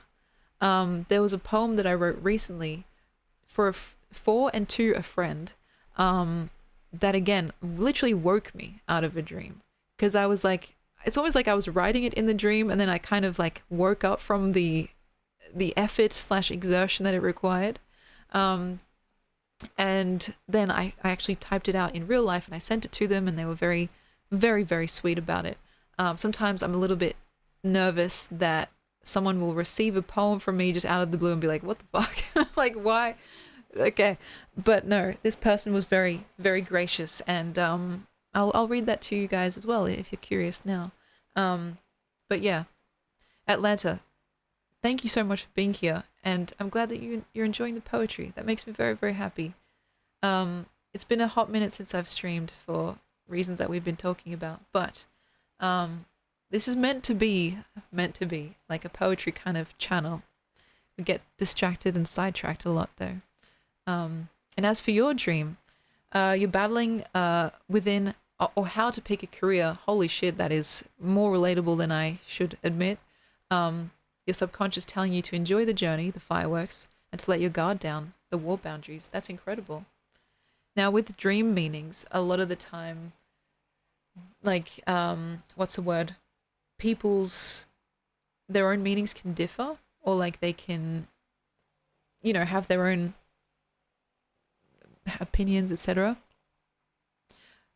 But I think, like tarot cards and like, horoscope stuff, it's less about the actual set in stone rules and more about the self divination that's happening while you're kind of considering, oh, what did that mean? It's like, it's a tool to get you thinking about thinking about yourself, etc. And of course, the end result might have some extra merit, but like, it's a self creating tool in a sense. And I think that's helpful, I think if you're quick to dismiss stuff like that, you miss out on something. You miss out on the potential for self development. And for me, at least, it's important to, like, open every door when opportunity knocks type beat. But anyway, I do lucid dream. Yes, I do. And yeah, this could be a song. I think that's it's got a latent musicality in there. It's even talking about music at the start. Selling vinyls and guitars and stuff like that. And yes, I agree. Everything is possible in Australia, 100%. If you guys want to hear the poem that I wrote for my friend, it's actually on my phone, and so I'll see if I can find it. I sent it to them, so I'll just find that conversation.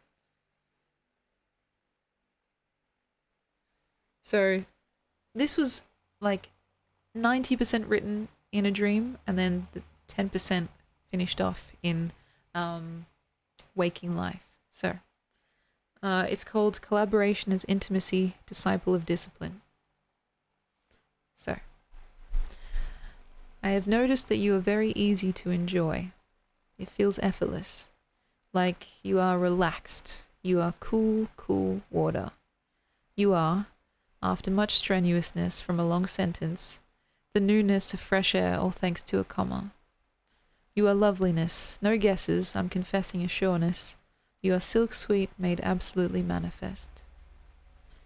And I said in my message, this poem woke me out of my dreams today, and it only seemed fair to send it to you.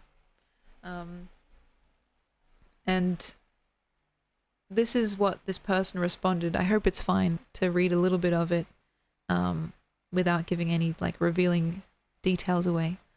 They responded with, "Wow, that is such a wonderful way to put words and their meaning together. And what a beautiful sentiment. I feel very humbled and a little embarrassed. I want you to have a good day and be sure to get some sun on your skin, okay?" And it's interesting to me to think about how that whole interaction would not have happened if it weren't for that dream. Like, the loveliness in the response that I got back, it was so sweet and so tender. Like, that just would not have existed. And so I feel very gratified by what language can do. And if you guys are ever considering like sending that risky text, just fucking do it. You know what I mean? Like, just show your love outwardly and without shame and without guilt to everyone, like the poem that I just read. For people that don't know me or that are just getting to know me, they may think, oh, that's quite intimate. It seems like something you'd send to a lover or like, a someone that you know very, very well, very intimately. And I would agree that it is full on, right? But that is the way that I tend to speak to most people in my life. Besides someone that I've literally just met, like, I tend to be quite familiar with people because it makes me happy, And it's the kind of thing where poetry, of course, often lends itself to romanticism, and you can end up sounding romantic even without trying. But there is a beauty in allowing, I guess, romance across the board, you know? Which sounds weird. It's like hard to explain. But there's room for that sweetness and tenderness to everyone, not just someone that you're romantically interested in, you know? And it feels like a relief almost to share the exact most feelings that I have with someone about them, concerning them. You know what I mean? Like, it's nice to say, oh, I really like you and I think you're a great friend, but it doesn't feel as true as like something like that poem that I just read to you guys. That especially that first line, I think I wrote, I've noticed that you're very easy to enjoy. And to me, that is the most true way that I could put that thing. Like, that person, in my eyes, is a wonderful friend and someone that is easy to enjoy. Like, their company, their physicality, their voice, their everything, right? And it's something that I wanted to say as truly as possible, you know? And yeah, it's like, it's a nice way to, I don't know, to connect with someone in a way that feels special, maybe, if that's the right word. And even though I've talked about it on stream before about how you can use poetry as a tool of seduction, I think it's possible, but it's not the only thing that it's good for, you know? It can be a tool of just pure connection, like seductive or not. You know, it could be like a way to put into words what feels completely inarticulable or inarticulate. It's where regular language fails, essentially. But yeah, trust me, it can be used to seduce. And I think there's a real slept on kind of eroticism in poetry that often gets overlooked in terms of other potentially more modern forms of what is it, courting? But it's like, I don't know, so much of our lives revolve around words, and they're so good and so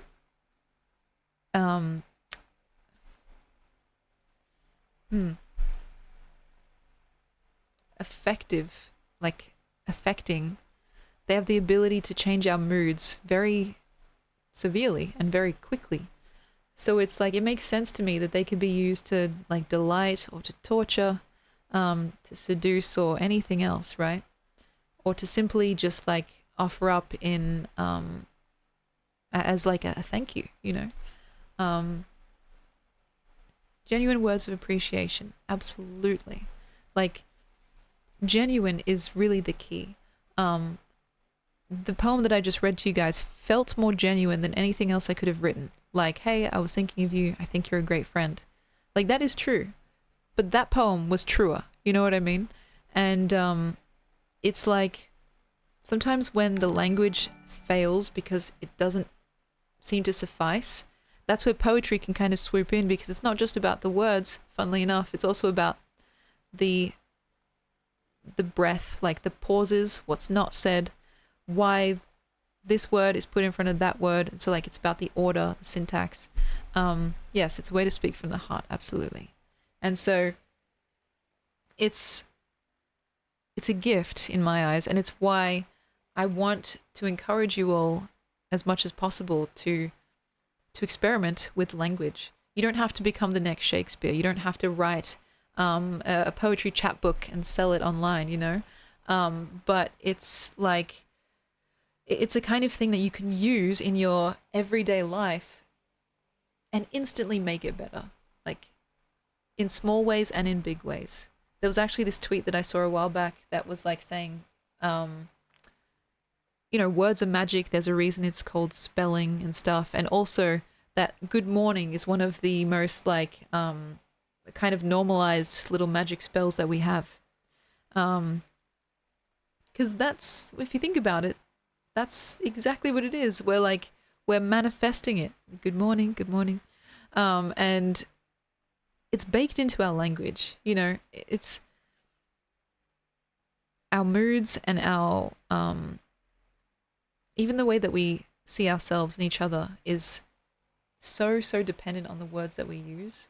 Like, you know, earlier I was talking about like struggling with a fluctuating sense of self or self-esteem, and how it's interesting because the actual Emmy hasn't changed, right? I still look relatively the same. I'm still acting and behaving and living in the similar ways. So what has changed? Purely the language that I've been using when I talk to and about myself.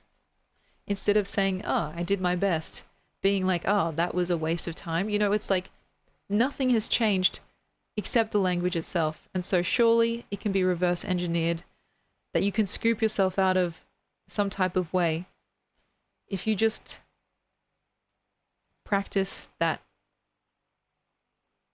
kindness, I suppose. And of course I realize how I should probably take my own advice, you know? But yeah, it's like, it's interesting. And again, another instance where a dream has kind of like, I don't know, changed the trajectory of my day. I was happy and gratified to send that to my friend, and even more so when I got their response. And like I said, that interaction would have literally never happened without that dream. I don't know if I would have thought about that poem, like I don't know if I would have come up with it purely when I was just awake, you know what I mean? There was something about having my mind be kind of like hazy and, you know, in that dreamlike creative state that allowed the words to come out in that way. I have been writing since in my waking life, and I don't know if they've been as whimsical. Let's see if I can find something like a good example.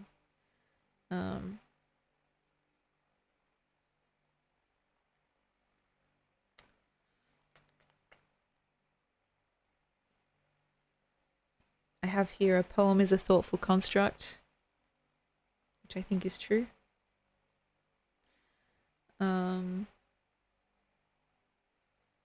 wake up with a head full of cloud, dense as a coming storm, no sky, no ground, no warning. That was awake.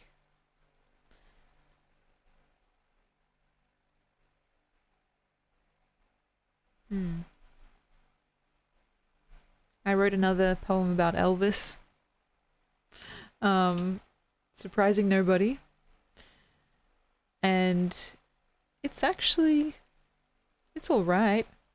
I don't know if I read this to you guys. I think I read to you the start of it before I ended up actually like finishing it. Yeah, sometimes the creative juice just comes from nowhere. That's so true. And you have to just channel it into something. This was also done in my waking life, but it was over the course of a few different writing sessions. Despite the fact that it's so short, it needed a lot of time and like tweaking. So it says, Elvis's arrows of Eros all pointed at me, the transplant princess. Elvis's serpentine Helios, trust me, he's armed and he's dangerous. Elvis as Homeric eclipse, swallowing light, humming hallelujahs. I don't know if I'm even like happy with how it is sitting currently, but that's what I got. And I don't start my day intending to write about Elvis, but sometimes it just happens. Like that one, the leather pants one, you know how it is. Oh yeah, I actually wrote another one that I really liked, even if it's a bit depressing. It's called Maximum Blank. And I don't know, like I want to see what you guys think about it before I talk about it too much. So here's just the text as is. Maximum Blank. Spent all of Sunday starving, confusing it for rest. Rewound the tape and tried unburning those bridges. Kept coming back to you, the awful hot way you alchemized, real made my relief, only to circle it back round into suffering, into starving. So, I like some of the turns of phrase there. Real made, alchemized, and the cyclical nature of the whole thing. I don't really know where it came from. Because, like, besides, you know, the stuff with my grandma and all that, there haven't been many, like, relationship woes that I've been dealing with. You know what I mean? Like, I'm very blessed to have my friends and family, my people, essentially. Like, I don't really fight with people. I don't get into arguments. You know, we get into, like, little spats. Like, my family, it's like, you know, normal annoying your siblings stuff that gets blown over like in 5 minutes. And even with my friends and everything like that, like we get on very well and we're very respectful and borderline reverent of each other. So I don't know where that came from. I might have been meditating on something from a lot longer away, you know, like not recent, but something still maybe unrealized or like unfinished business. Because I have had, like I was saying, friendships that have ended or like have just fizzled out, grown apart, that kind of thing. But I don't know, well, I don't think I know the you in that poem, like who I'm talking to. Maybe it's myself. Because I was kind of, yeah, I was like treating myself like a toxic ex kind of thing, you know? But yeah. Part of it could originate from the scribble you made earlier. That's very true. Somewhere. I'd like to believe that's true. If that little scribble is like all of my thoughts from the past, present, and future, it's got to be in there. And, you know, it's like how every poem is, or every word, every book, every poem is just a different combination of the alphabet. Seems crazy to me. It's like that. That scribble has like everything that I will ever create, just waiting to be teased out. But yeah, I don't know.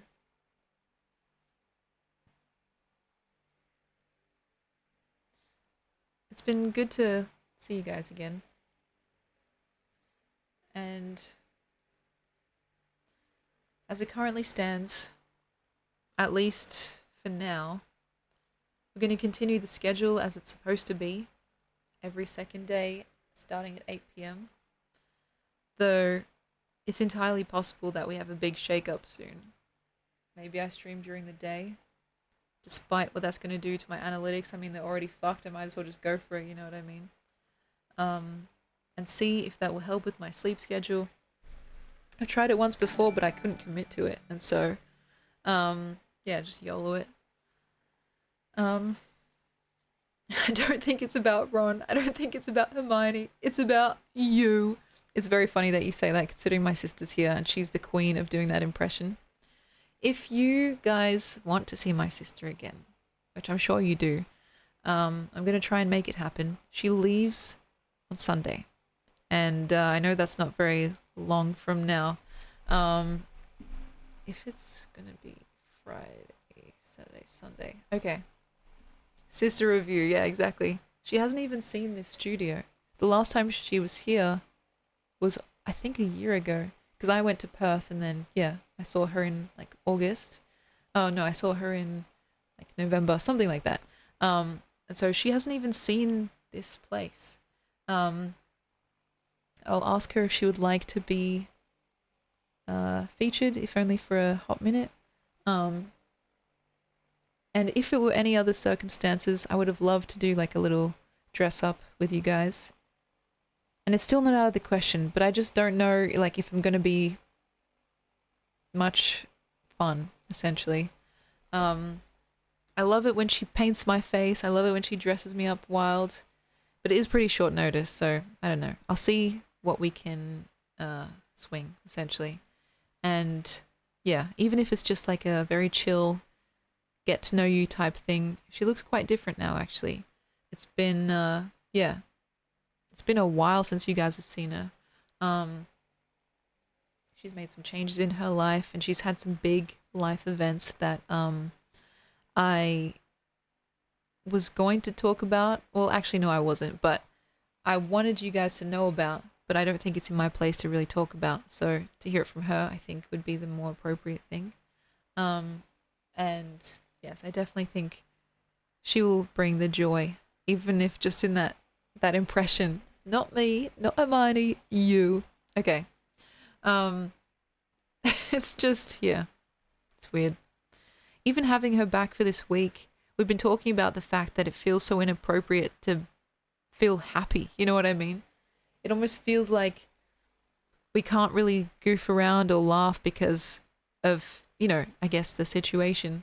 And so we've been in this weird state of like enjoying one another's company and time like we normally do, but then just having this pervasive like, oh yeah, maybe we should just chill out a bit because everyone's in mourning and grieving and it's a generally pretty shit time.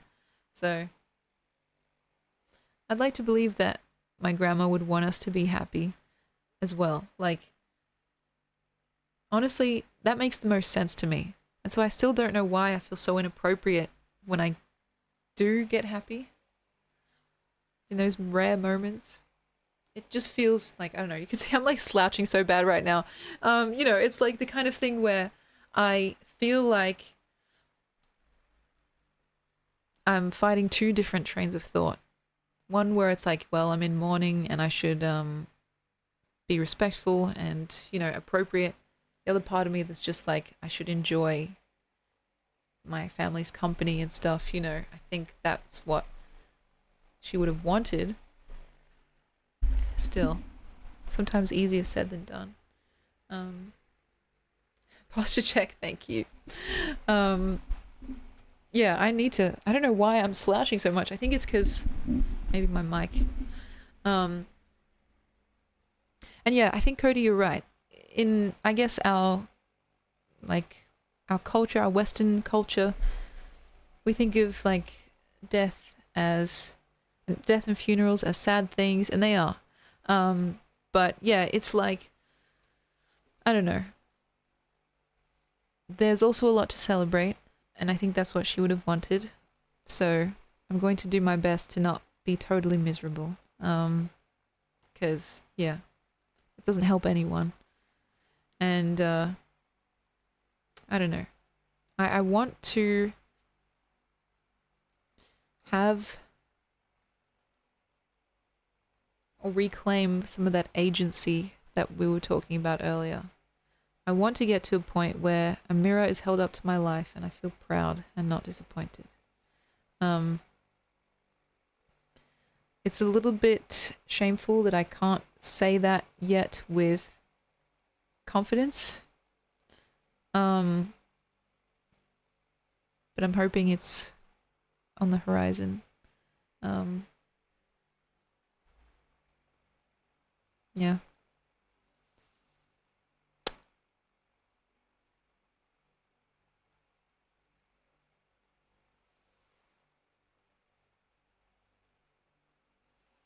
Tomorrow morning when you wake up, recite the affirmations to yourself. Yes.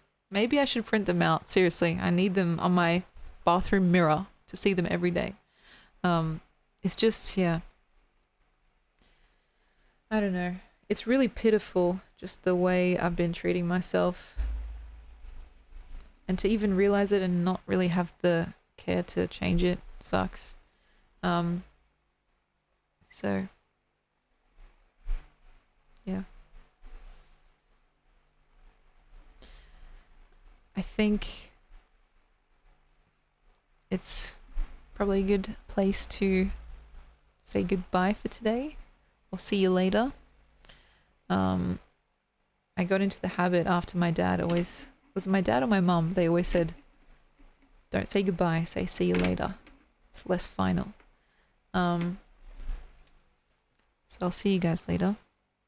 I don't know who we can raid into. I honestly just want something really chill and peaceful, so I might have just the thing actually. And I will see you guys the day after tomorrow. I want to thank you guys again for joining me, because it really means a lot. I can take such a long break and still have even one person that remembers me, essentially. Let me see. Thinking of Ferret Software. Surely. Yes. Very chill. Cute. Something that we all need. I hope you guys have a wonderful time zone. Take care. Be kind to yourself. Hugs and kisses, cugs and hisses, you know the drill. And just love one another. Hug your family and friends. Hug yourself. It's tough out here sometimes, but we'll get through it. So I'll see you soon, and please enjoy this funky music. I will reach out if I need you. But I'm feeling better already. So thank you guys for just your sweetness and tenderness and everythingness. So, yeah, take care.